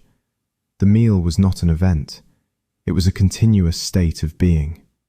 The pot was dumped into a wicker basket, the skyer, which was placed on the floor or a low stool. The family sat around it, peeling the hot skins with their thumbnails, dipping the waxy white flesh into a saucer of milk or salt, and eating until the sheer volume of starch signaled their stomachs to stop. It was a staggering intake of mass. The lumper was mostly water, which meant you had to eat a terrifying amount of it to get the energy you needed for a day of labour. The Irish peasantry became a machine for processing tubers. They were walking, talking engines fueled by a single, watery input. And for a few decades, the engine worked. The lumper delivered on its promise. It filled the belly. It paid the rent. It allowed the population to climb higher and higher, stacking families on top of families, all resting on the broad, knobbly shoulders of this one, specific, ugly potato. But there is a dark rule in agriculture. Nature hates a monopoly. By relying so heavily on the lumper, the Irish had inadvertently created a vast, continuous biological carpet. From the cliffs of Donegal to the fields of Cork, the genetic profile of the food supply was identical. Every plant was a clone of its neighbour. There were no genetic firewalls. There was no diversity to act as a buffer. The lumper was a fortress of calories, but it had built a wall around the Irish people that had no gate. They were safe inside, warm and fed, but they were trapped. And outside the walls, drifting on the wind, something invisible was coming to test the strength of the stone. The efficiency of the lumper had created a perfect paradise for a predator. To the casual observer standing on a hill in County Galway in the summer of 1844, the Irish countryside would have looked like a vision of pastoral abundance. The land was vivid green, carpeted with the broad, leafy canopies of the potato plants fluttering in the Atlantic breeze. From the ditches to the hilltops, every available square foot of earth was occupied by the crop. It looked healthy. It it looked robust. It looked like a guarantee of survival for the millions of people living in the mud cabins scattered across the landscape. But this greenery was a deception. What looked like a thriving ecosystem was actually a biological time bomb, constructed through a dangerous agricultural practice known as monoculture. To understand why the tragedy that followed was so absolute, we have to look at the hidden architecture of the field. We have to look at the genetics. In a natural ecosystem, like a wild meadow or a forest, there is chaos. There are hundreds of different species of plants growing side by side. Even within a single species, there is immense genetic variation. If you look at a field of wild wheat in the Fertile Crescent, no two stalks are exactly the same. They are individuals, born from seeds that are the result of sexual reproduction, the mixing of pollen and ovule to create a unique genetic code. This diversity is nature's firewall. If a fungus attacks one stalk of wild wheat, the stalk next to it might have a slightly different genetic makeup that makes it resistant. The disease hits a wall. It cannot sweep through the entire population because the population is not uniform. The chaos saves the community. The Irish potato fields, however, were the opposite of chaos. They were a monument to order, and nature punishes order. The potato, as we have discussed, is rarely grown from seed by farmers. It is grown vegetatively. You take a tuber from last year's harvest, you cut it into pieces, ensuring each piece has an eye, and you bury it. The plant that grows from that chunk is not a child of the parent plant. It is a clone.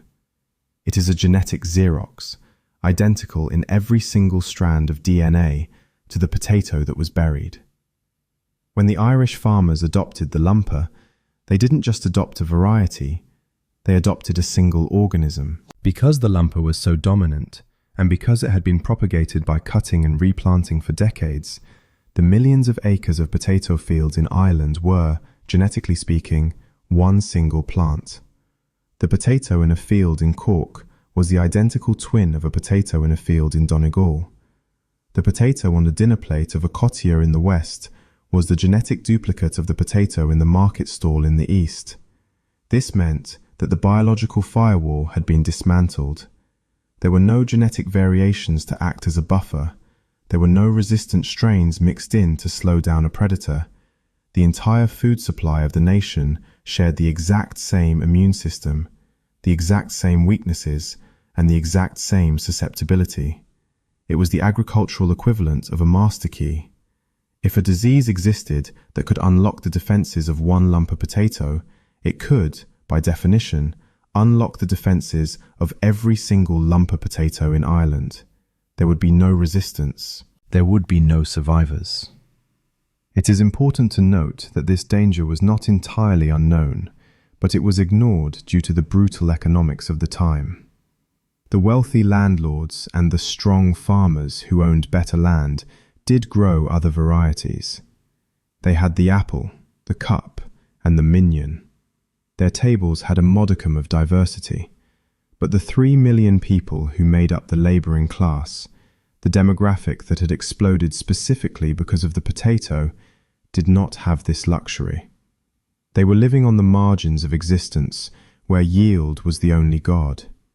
They could not afford to plant a variety that yielded less but tasted better. They certainly could not afford to plant a safety crop that might resist disease but wouldn't fill the winter storehouse. They were locked into the lumper by poverty. This created a terrifying fragility. The lumper was a fortress of calories, but it was a fortress built without a gate. The people were safe inside as long as the enemy didn't show up. And for a long time, the enemy didn't show up. The summers were mild, the rains were consistent, the harvests were bountiful. This success created a false sense of security. The lumper had never failed them before, so why would it fail them now? They looked out at the green fields and saw prosperity. They did not see that they had laid out a red carpet for a killer. In the Andes, the indigenous farmers understood this risk intuitively. They planted dozens of varieties in a single row, a chaotic mix of shapes and colors, knowing that diversity was the only hedge against starvation. But in Ireland, the drive for industrial efficiency had stripped away that ancient wisdom. They had streamlined the system until it was a perfect, high-yield machine. But machines are brittle. If you break one part, the whole engine stops. And in the summer of 1845, a microscopic gear was about to be thrown into the works. The organism that would exploit this weakness was not native to Europe. It was a traveller. It had evolved in the same valley as the potato itself, in the central highlands of Mexico. It was a water mold, a fungus-like pathogen that had spent millennia engaged in an evolutionary arms race with the wild tubers of the Americas. It was patient. It was lethal. And thanks to the new, fast steamships crossing the Atlantic, it was about to make the journey to the Old World. The lumper was waiting, a genetically identical feast spread across an entire island, defenseless and blind to the spore that was drifting on the wind. The trap was set. The trigger was about to be pulled. The agent of destruction that was sailing toward the Irish coast was not a soldier, or a politician, or a landlord. It was a microscopic organism with a name that sounds like a spell from a dark fairy tale. Phytophthora infestans. The name is derived from the Greek, meaning plant destroyer. And for once, the scientific taxonomy was not an exaggeration. It was a literal description of the organism's only purpose. For centuries, this organism had lived in a quiet, evolutionary stalemate with the wild potatoes of central Mexico. In its native environment, the genetic diversity of the wild tubers kept the pathogen in check. It was a pest, a nuisance, but not an extinguisher of life. But in the mid-19th century, the world was shrinking. The global trade networks that had brought the potato to Europe were now becoming faster and more efficient. The age of sail was giving way to the age of steam. Ships that once took weeks to cross the Atlantic could now make the journey in days. This speed was critical. In previous eras, an infected tuber loaded onto a ship in America would have rotted and dried out long before it reached Liverpool or Antwerp. The pathogen would have died at sea. But the steamship allowed the Phytophthora to survive the crossing, dormant and waiting, hidden inside the cargo hold of a vessel bound for the Old World. It arrived first in Belgium in the summer of 1845. It was noticed by botanists as a curiosity, a strange new malady affecting the local crops. But spores do not respect borders. Phytophthora infestans is a water mold, an oomycete. It produces sporangia, tiny capsules of genetic material that are designed to travel. They are light enough to be carried by the wind, drifting invisibly over hedgerows, over channels, and over seas. From Belgium, it drifted to France. From France, it crossed the Channel to the Isle of Wight, and then, riding the prevailing winds, it moved west, toward the one place on Earth where the table was set most perfectly for its arrival. The summer of 1845 in Ireland was a season of weather that felt almost conspired by fate. It was not a warm, sunny summer. It was a season of strange, heavy gloom. The meteorological records from the time describe a sunless few months. The temperature was unusually low, and the air was thick with humidity. A persistent, chilling mist blanketed the fields, and the rain fell in a constant, dreary drizzle.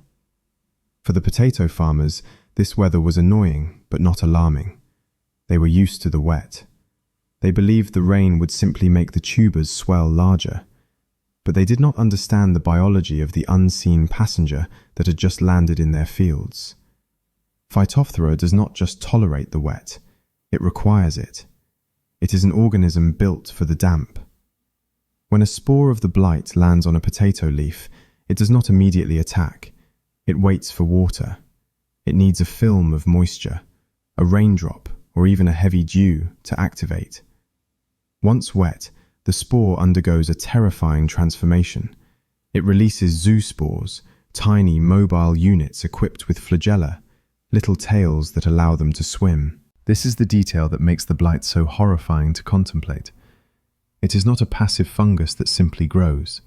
It swims. It swims through the droplet of water on the leaf, hunting for a stoma, one of the microscopic pores the plant uses to breathe. Once it finds an entry point, it forces its way inside the cellular structure of the plant. And then, the feast begins. The Phytophthora is a hemibiotroph, which is a fancy way of saying it starts by living off the host's living tissue, but eventually kills the cells and feeds on the dead remains.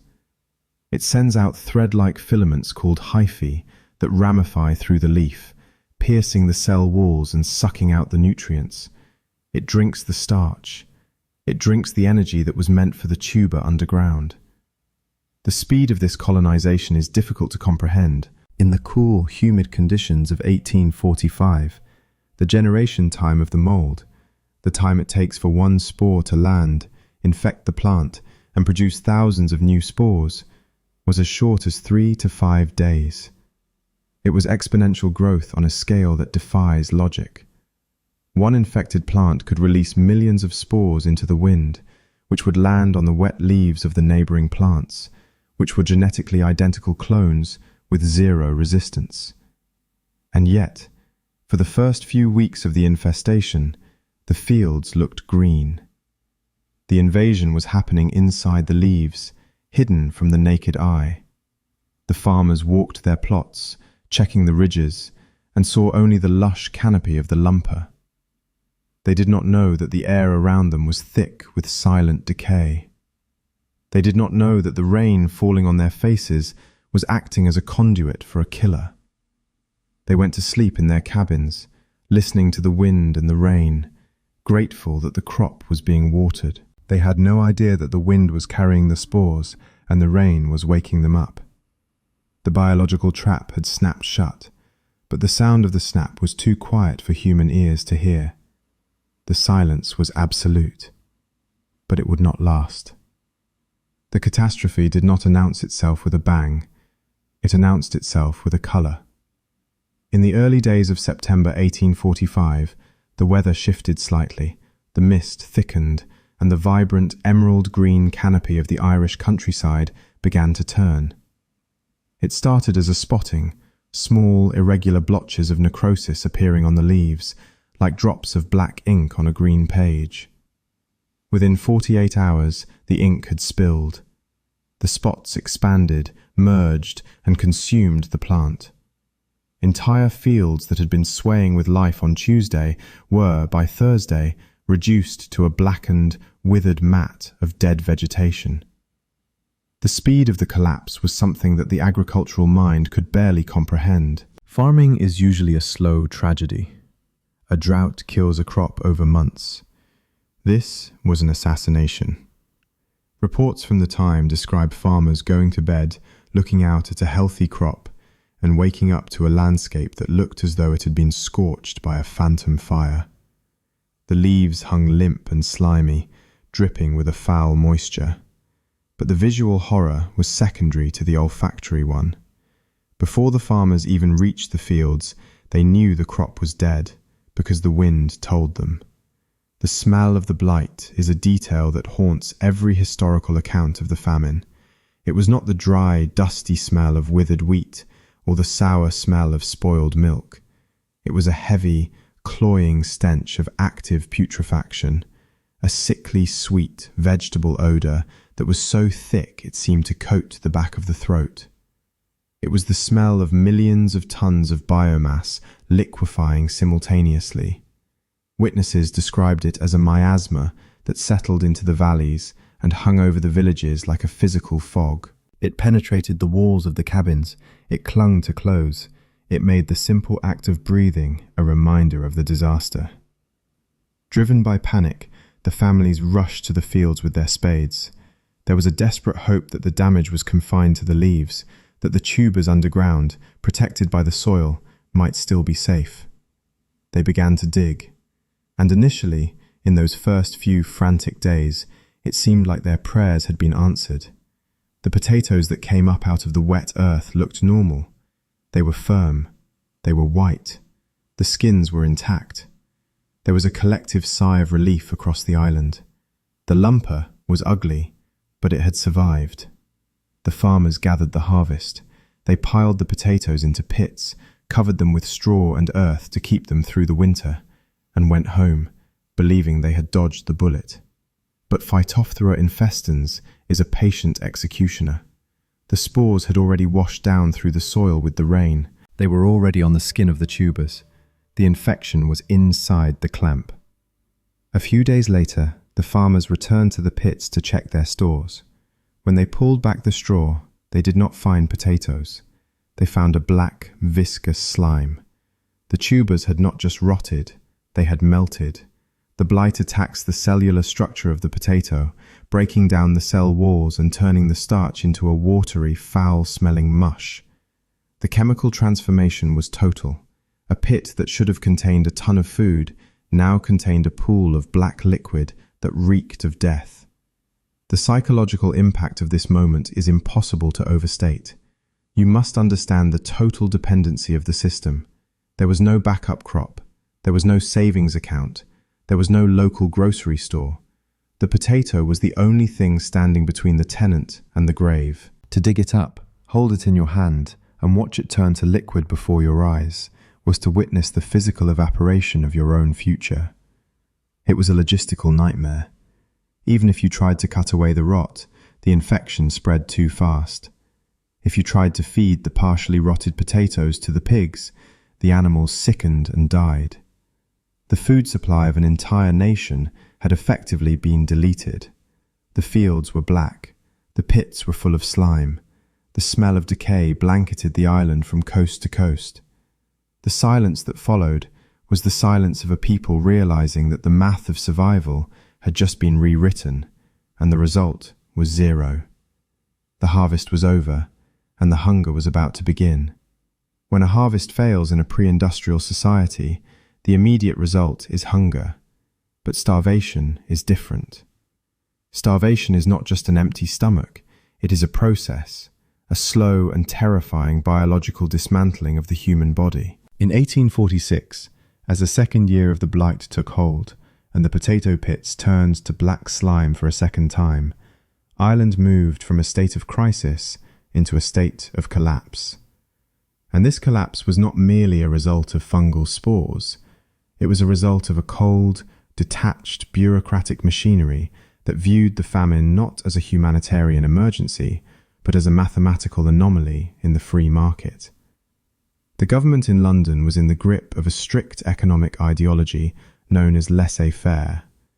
The prevailing wisdom of the day held that the market was a self-correcting organism and that government intervention, handing out free food, would distort trade and create a culture of dependence.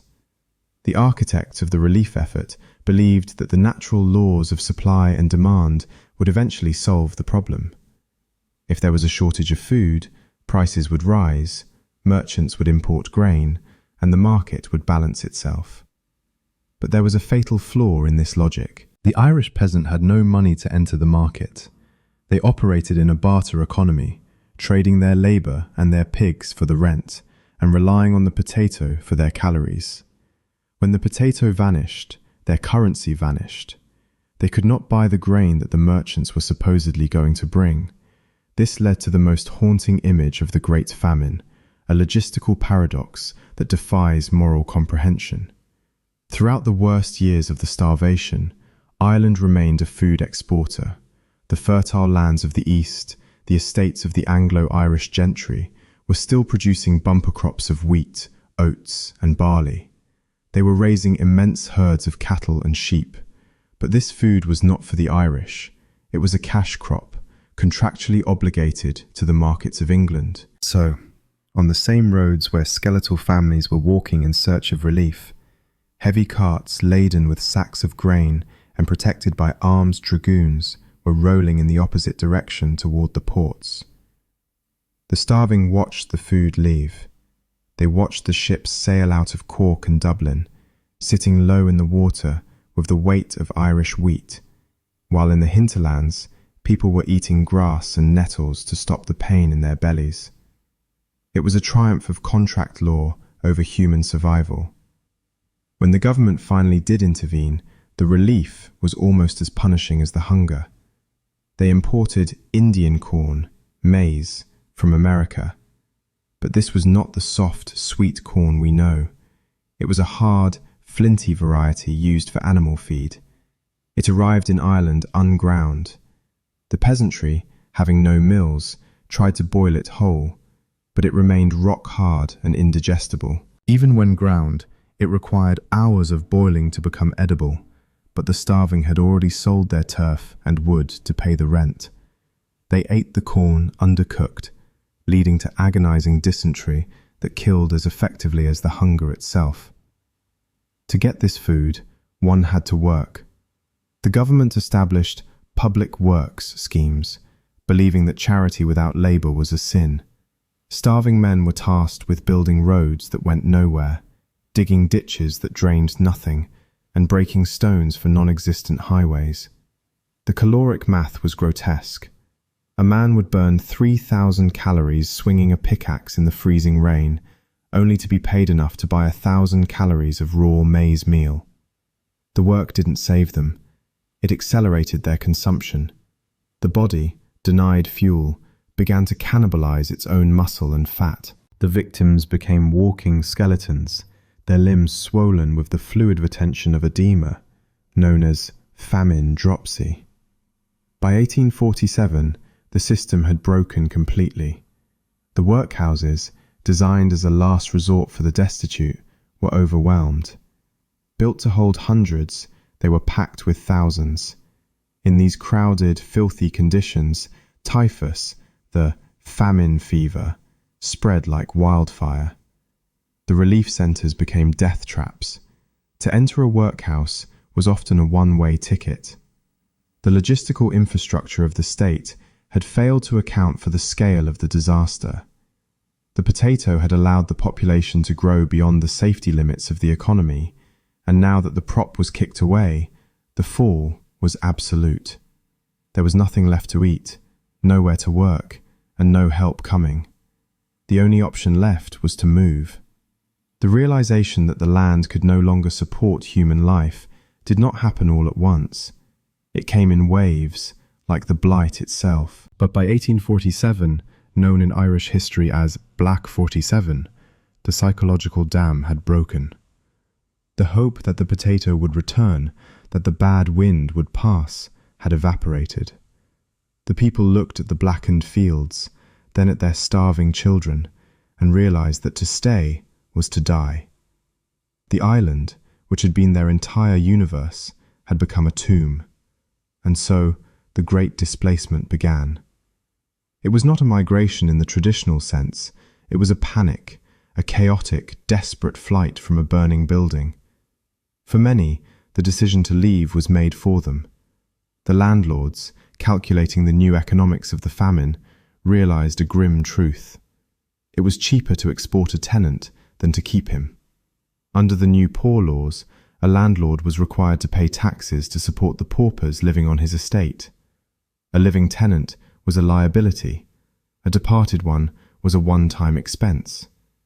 And so, the assisted emigration began. This polite term masked a brutal clearance. Bailiffs, often guarded by soldiers, moved through the countryside with battering rams. They would evict the families, dragging them from their hearths, and then tumble the cabin, collapsing the roof and knocking in the walls to ensure no one could return. Thousands of families, now homeless and possessing nothing but the rags on their backs, began the long walk to the sea. The roads to Dublin, Cork and Liverpool became rivers of humanity. Witnesses described these columns of refugees not as crowds, but as processions of ghosts. They moved in silence. There was no energy left for weeping. The only sound was the shuffling of bare feet on the stones and the coughing of the sick. They were heading for the ports, clutching the few shillings that stood between them and a ticket to the new world. The vessels waiting for them were not passenger liners. They were cargo ships, specifically timber barks that usually plied the trade between Canada and Britain. These ships were designed to carry lumber from the forests of Quebec to the shipyards of Liverpool. They were built for buoyancy and capacity, not for human comfort. But in the economics of the famine, a ship returning to Canada with an empty hold was a waste of money. The ship owners saw an opportunity to fill the void with human ballast. They were dubbed coffin ships, a name that was not a poetic exaggeration, but a statistical descriptor. The conditions on board these vessels were a descent into a maritime hell. The passengers were crammed into the steerage, the lowest deck, deep in the belly of the ship below the waterline. Designed for logs, the space was dark, unventilated, and damp. There were no portholes. The ceiling was often so low that a grown man could not stand upright. Into this suffocating darkness, the captains packed hundreds of people, far exceeding the legal limits. Families were allocated a berth, which was often nothing more than a wooden shelf, 6 feet square, intended to sleep 4 adults. There was no sanitation. The facilities were buckets that often spilled in the rough seas of the North Atlantic. There was no fresh water for washing. The food, included in the price of the ticket, was often legally minimum rations of hardtack and raw flour, which the passengers had no way to cook. As the ships put to sea, leaving the coast of Ireland behind, the steerage deck became a fermenting incubator for disease. The typhus louse, carried in the unwashed clothes of the refugees, thrived in the heat and the filth. Ship fever swept through the holds with terrifying speed. In the dark, rocking confinement of the steerage, the healthy lay next to the dying, and the dying lay next to the dead. The voyage to Quebec or Boston took 6 to 8 weeks, depending on the winds. For 2 months, the passengers lived in a state of suspended terror.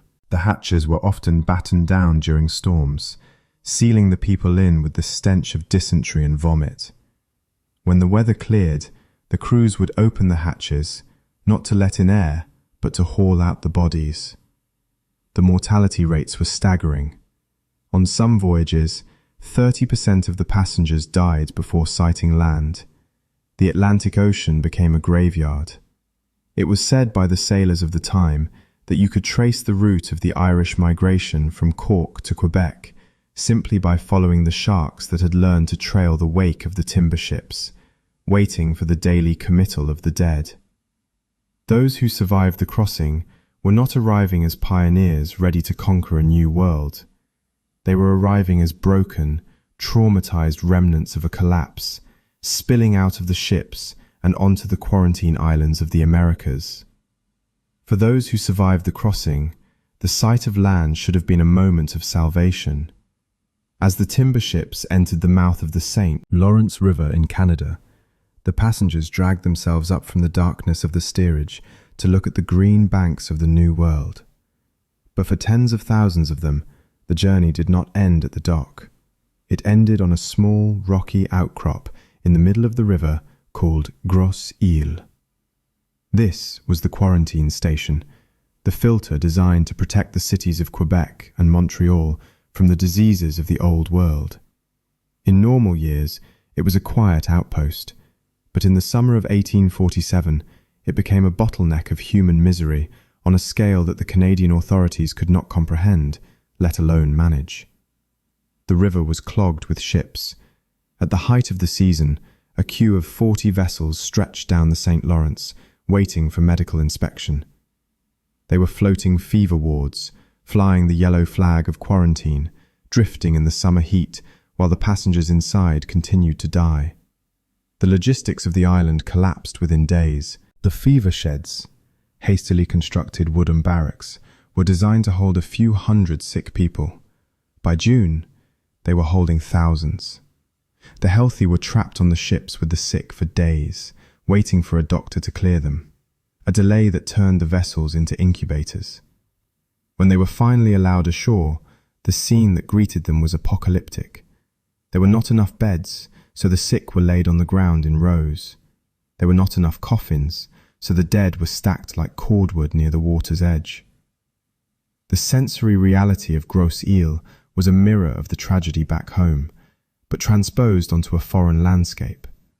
The smell of typhus, a distinct mouse-like odour, hung over the island.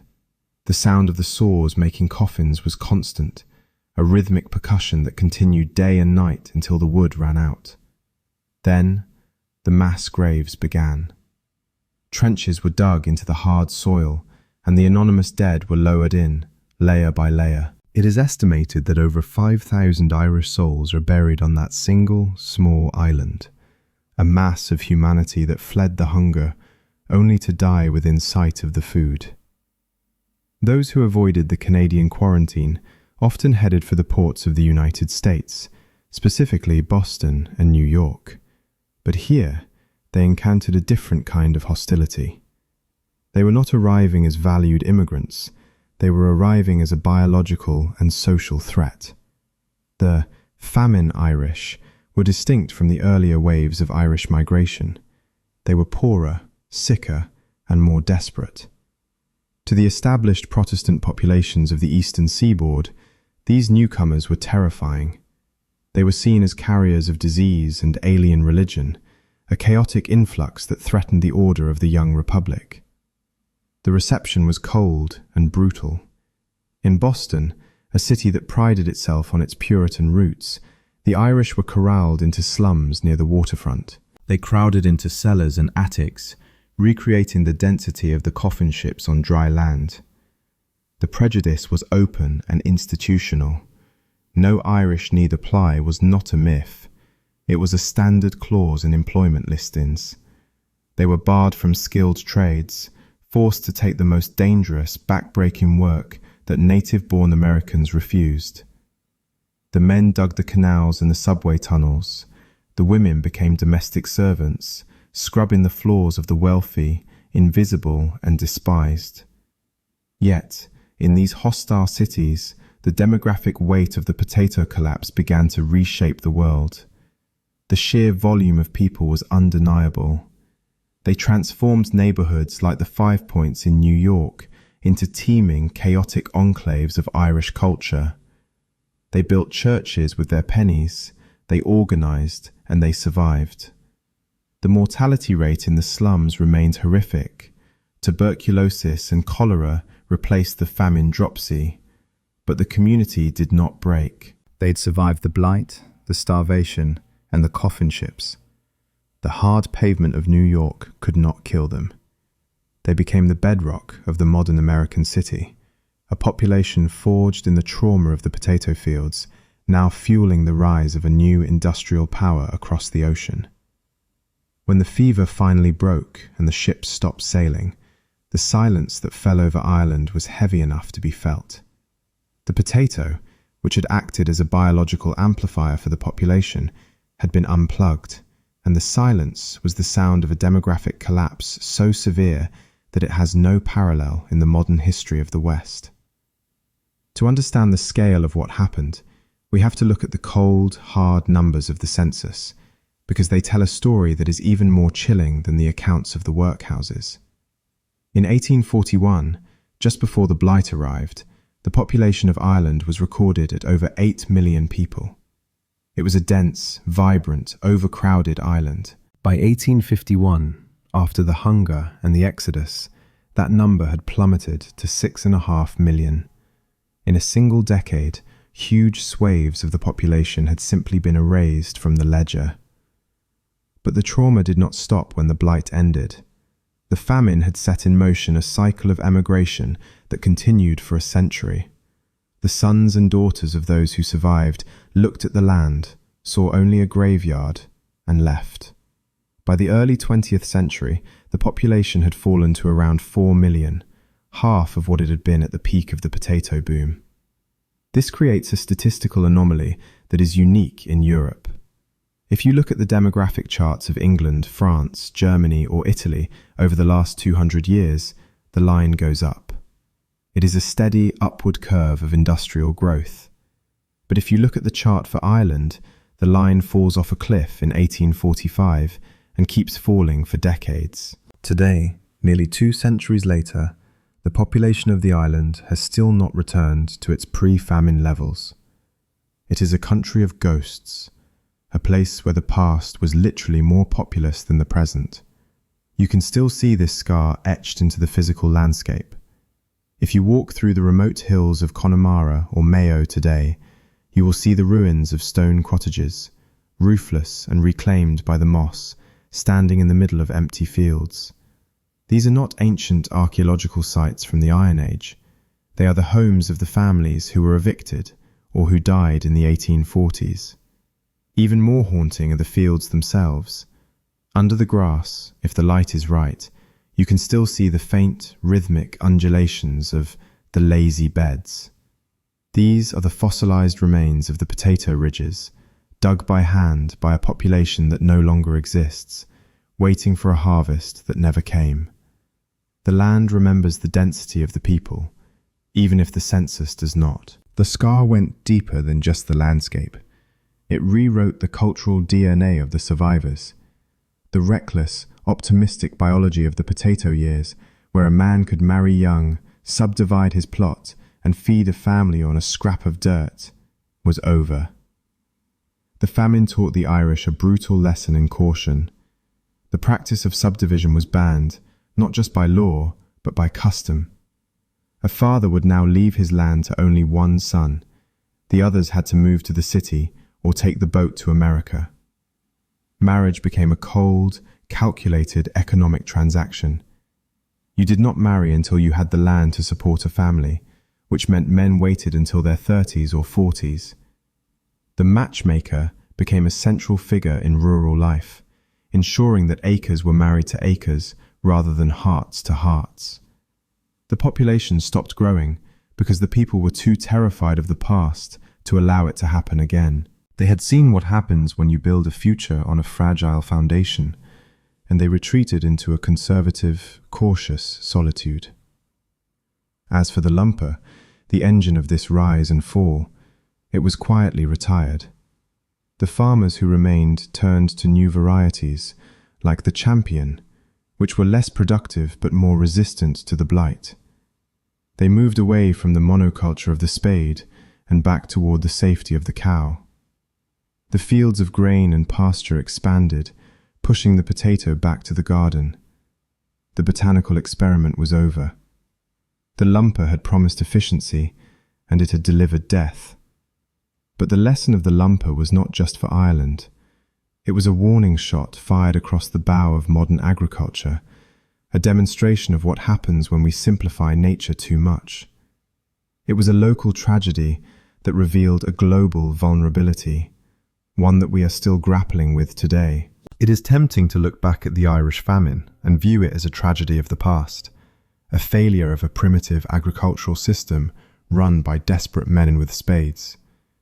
We like to believe that we have solved the equation of food security, that our modern combines, our satellite-guided tractors, and our chemical fertilizers have insulated us from the biological vulnerability that destroyed the lumper. But if you look closely at the architecture of the modern food system, you will find that we have not actually fixed the problem. We have merely scaled it up. The ghost of the lumper is still with us. It is just hiding in the aisles of your local supermarket. The terrifying truth is that modern industrial agriculture is built on the exact same logic that doomed Ireland in 1845. We worship efficiency. We demand uniformity. We want every tomato to be perfectly round, every apple to be free of blemishes, and every French fry to have the exact same length and texture. To achieve this, we have aggressively narrowed the genetic diversity of our crops. We have traded the chaotic resilience of nature for the streamlined output of the factory floor. Consider the banana. It is the most popular fruit in the world, a staple of breakfast tables from London to Beijing. And yet, almost every single banana you have ever eaten is a clone. It is a variety called the Cavendish. It was chosen not for its flavor, which is relatively bland, but because it travels well and yields heavily. It is the lumper of the fruit world. And, just like the lumper, it is currently under siege. A new strain of soil fungus, known as tropical race 4, is moving across the globe, destroying Cavendish plantations with the same unstoppable lethality that Phytophthora unleashed on the potato. We are watching a slow-motion replay of the 1840s, but this time, the field is the entire planet. This is not an isolated incident. In 1970, the United States Corn Belt was nearly wiped out by a fungus called southern corn leaf blight. Why? Because nearly every stalk of corn in America shared a specific genetic trait called Texas male sterile cytoplasm, which made the production of hybrid seeds cheaper. It was a brilliant logistical shortcut that inadvertently unlocked the back door for a pathogen. Billions of dollars of grain vanished in a single season. We were saved only by a frantic effort to breed resistance back into the crop, a race against time that we barely won. These are the warning tremors of a system that is stretched too tight. We have built a global food supply that relies on a handful of genetic lines: wheat, corn, rice, and soy, grown in vast, uninterrupted monocultures that stretch to the horizon. These fields are biological deserts. They are efficient, yes.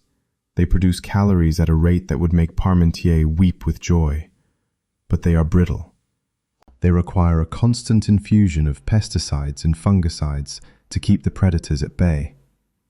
We are engaged in a permanent chemical warfare to protect our clones, running just one step ahead of the evolution of the next plague.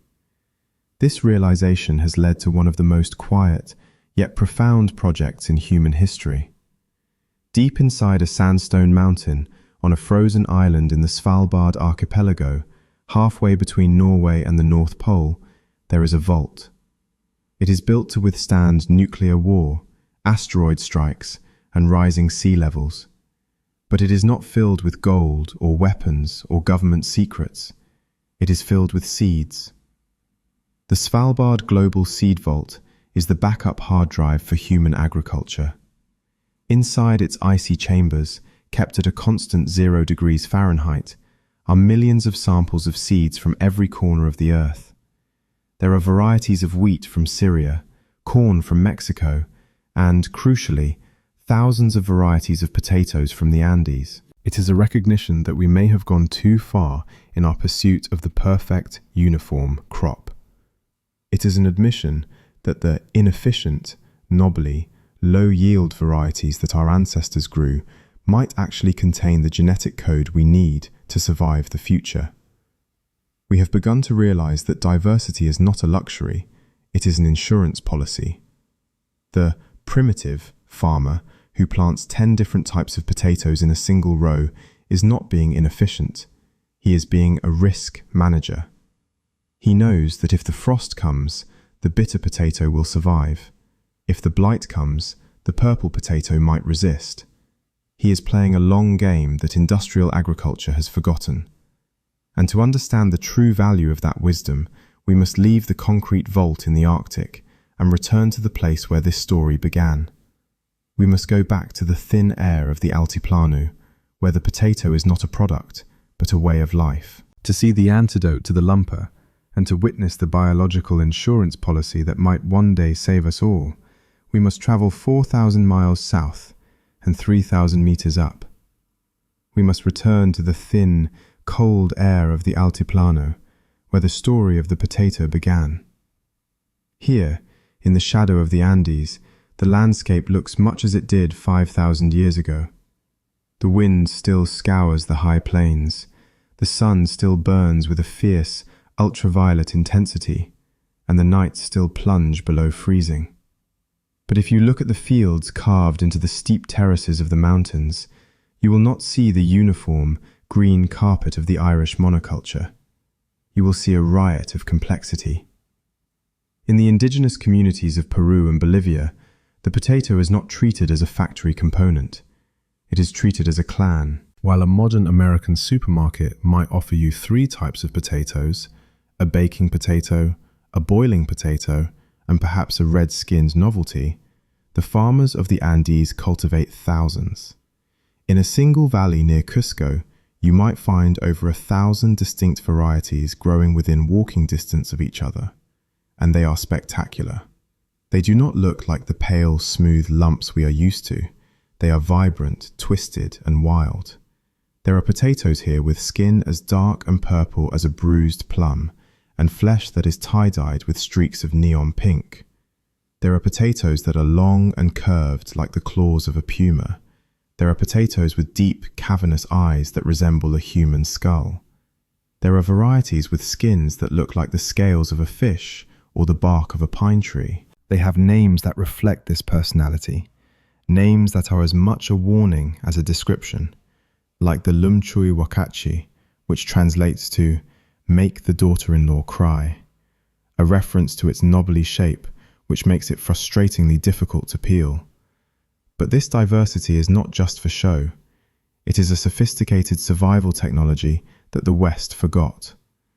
When an Andean farmer plants a field, they do not plant rows of a single clone. They practice what looks, to the untrained eye, like chaos. They plant a mixture. In a single furrow, you might find 20 different varieties of potato growing side by side. A bitter potato sits next to a flowery one. A frost-resistant variety sits next to a drought-resistant one. This chaotic mix is the firewall that Ireland lacked. The logic is simple. The farmer does not know what the year will bring. If the season is unusually wet, the rot might kill the flowery potatoes, but the bitter ones will thrive. If a specific beetle arrives that loves the taste of the red potato, it will find only a few plants to eat before it hits a purple variety that it finds repulsive. The pest cannot sweep through the field because the field is a puzzle it cannot solve. The harvest will never be a record-breaking surplus like the lumper provided in 1844, but it will never be zero. There will always be something to pull from the earth. This method of farming is inefficient by industrial standards. You cannot harvest a mixed field with a massive combine harvester because every plant matures at a different rate and requires different handling. It demands the human hand. It demands the trampling dance of the chuño makers. But in exchange for that labor, it offers security. These farmers are not maximizing profit. They are minimizing the risk of extinction. They are maintaining a living library of genetics, keeping the ancient codes alive, not in a frozen vault in the Arctic, but in the living soil, season after season, protecting the diversity that is the only true defense against the famine. There is a quiet irony in the fact that the very thing the industrial food system tried to eliminate, inefficiency, is now becoming the most sought-after quality in the modern kitchen. For the better part of a century, the Western world was content with the culinary equivalent of a blank sheet of paper. We accepted potatoes that were uniform, white, and largely flavorless, designed to be nothing more than a vehicle for salt and fat. But as the memory of the famine fades into history, and as our understanding of the fragility of monoculture grows, there is a movement to bring the ghosts back to the table. We are seeing a resurrection of the heirloom, a term that is essentially a polite way of describing vegetables that are too difficult, too ugly, or too low-yielding for a factory farm to bother with. The most poignant example of this revival is the return of the lumper itself. For over 150 years, this potato was effectively extinct in the commercial world, existing only as a few samples in seed banks and museum collections. It was the pariah of the vegetable kingdom, the tuber that killed 1 million people. But in recent years, growers in County Antrim and other parts of Ireland have begun to put the lumper back into the soil. It is not being grown for its yield, and certainly not for its taste, but for the sheer, heavy weight of its history. To eat a lumper today is to engage in a form of culinary archaeology. It is a sensory experience that connects you directly to the cottier of 1845. When you boil one, you quickly realize why it was abandoned. It does not have the fluffy, crumbling texture of a modern roasting potato. It remains waxy, firm, and somewhat soapy. The flavor is not the rich, buttery profile we have been trained to expect. It is earthy, raw, and undeniably wet. It is a potato that resists being loved. But there is a profound value in tasting it. It serves as a palate cleanser for our historical memory, a physical reminder of the grim calculus of survival.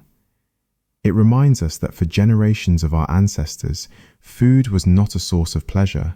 It was fuel, plain and simple. But the heirloom movement is not just about revisiting the traumas of the past. It is about rediscovering the pleasures we sacrificed for convenience. Beyond the lumper, there are hundreds of old varieties returning to the market stalls, varieties that offer a complexity of flavor that the supermarket monoculture deleted. We are seeing the return of the pink fir apple, a knobbly, pink-skinned potato that looks like a gnarled root but tastes of chestnuts and butter. We are seeing the rat, a small, finger-like tuber that has a texture so firm and nutty it feels more like a vegetable steak than a starch. These potatoes are difficult to grow. They are often susceptible to blight. They come out of the ground in strange shapes that defy the mechanical peelers of the industrial food processors. They require the human hand. But by demanding them, by purchasing them in farmers' markets and high-end grocery stores, the modern consumer is doing something far more important than just upgrading their dinner. They are acting as a genetic archivist. Every time you choose a potato that is purple or knobbly or unusually small, you are sending a signal to the agricultural system. You are proving that there is a market for diversity. You are funding the farmer who chooses to plant a chaotic mix of varieties rather than a single, vulnerable clone. In a strange closing of the circle, the dinner plate has become the front line of conservation. We have learned that the only way to truly save a vegetable from extinction is not to hide it in a vault in the Arctic, but to eat it. We must consume the diversity to preserve it.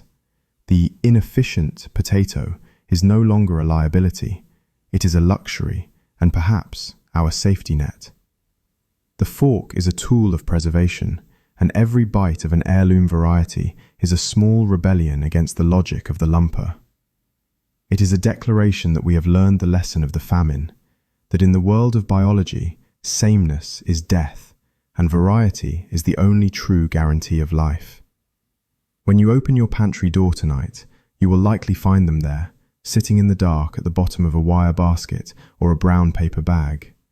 They are quiet, dusty, and unassuming. They smell faintly of dry earth and dormancy. It is difficult, looking at these lumpy, brown stones, to reconcile their silence with the sheer volume of noise they have generated in the history of our species. We tend to view the potato as a side dish, a humble accompaniment to the real history of kings, wars, and revolutions. But if we have learned anything from this journey, it is that the potato was never just a vegetable. It was the subterranean engine that powered the modern world. If you were to surgically remove the potato from the timeline of the last 400 years, the structure of our current reality would collapse. Without the caloric density of this Andean import, the population of Europe would not have doubled and then tripled, breaking the ancient Malthusian chains that had held humanity in check for millennia. Without the cheap, reliable fuel of the potato, the great industrial cities of Manchester, Essen, and Lille could not have risen so quickly, nor could they have sustained the armies of workers who built the machine age. The very bricks and mortar of our urban civilization are, in a metabolic sense, calcified potato starch. But the legacy is not just one of growth, it is one of displacement and resilience. The map of the world today is, in many ways, a map drawn by the potato. The immense Irish diaspora that shaped the politics and culture of the United States, Australia, and Canada is a direct result of the tuber's failure. Every time you hear an Irish surname in Boston or see a St. Patrick's Day parade in New York, you are witnessing the echoing shockwave of the blight. The potato did not just feed empires, it moved populations across oceans, reshuffling the demographic deck of the planet in a way that no general or emperor ever could. It is a crop that embodies the central paradox of human progress. Our greatest strengths are often our most dangerous vulnerabilities. The potato gave us the energy to conquer the world, to build factories, and to expand our numbers beyond anything nature intended. But it also taught us a brutal lesson about the hubris of efficiency. It showed us that when we try to bend nature entirely to our will, when we trade the chaotic safety of diversity for the streamlined profit of the monoculture, we are building a civilization on a fault line. The potato carried the weight of human ambition on its thin skin, and when it broke, the fall was absolute. Yet, despite the tragedy, despite the famine and the devil's apple panic, the potato remains the ultimate survivor. It has travelled from the freezing heights of the Altiplano to the royal gardens of Versailles, from the famine pits of Skibbereen to the sterile vaults of Svalbard. It has been worshipped, reviled, banned, and celebrated. It is the only crop that has been grown in space, a testament to its nutritional perfection. It is the silent partner in our success, a biological technology that we are still refining, still protecting, and still depending on every single day. It is the most important immigrant in history, a traveller that arrived with nothing but its own energy and ended up feeding the world. So, tonight, when you sit down to your evening meal, look closely at what is on your plate.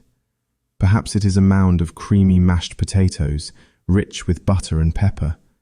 Perhaps it is a simple baked potato, its skin crisp and its interior fluffy and steaming. Or perhaps it is just a handful of French fries, salted and hot, eaten from a paper cone on a busy street. Whatever form it takes, pause for a moment before you take the first bite. Acknowledge the invisible history that is hidden inside that starch. Remember the ancient farmers of the Andes who first coaxed this poison out of the ground and freeze-dried it beneath the southern stars. Remember the skepticism of the European peasants who feared it, and the marketing genius of Parmentier who tricked them into loving it. Remember the tenant farmers of the west of Ireland who staked their lives on the lumper and lost everything when the wind changed. And remember the scientists in the frozen north who are guarding its genetic code for the future. All of that history, all of that tragedy and triumph is distilled into the simple, comforting flavour of the food on your fork. The potato is a reminder that we are part of a vast, complex, and fragile web of life. We are fed by systems that stretch back thousands of years, systems that require our respect and our care. But for now, the history lesson is over. The logistics have been managed, the harvest is in. The heavy, grounding nature of the potato is, after all, a natural sedative. It is food meant for the end of the day, food meant to settle the stomach and quiet the mind. So let the warmth of the meal fill you. Let the complexity of the world fade into the background. You are safe. You are fed. The underground engine has done its work, and it is time for you to rest. Good night.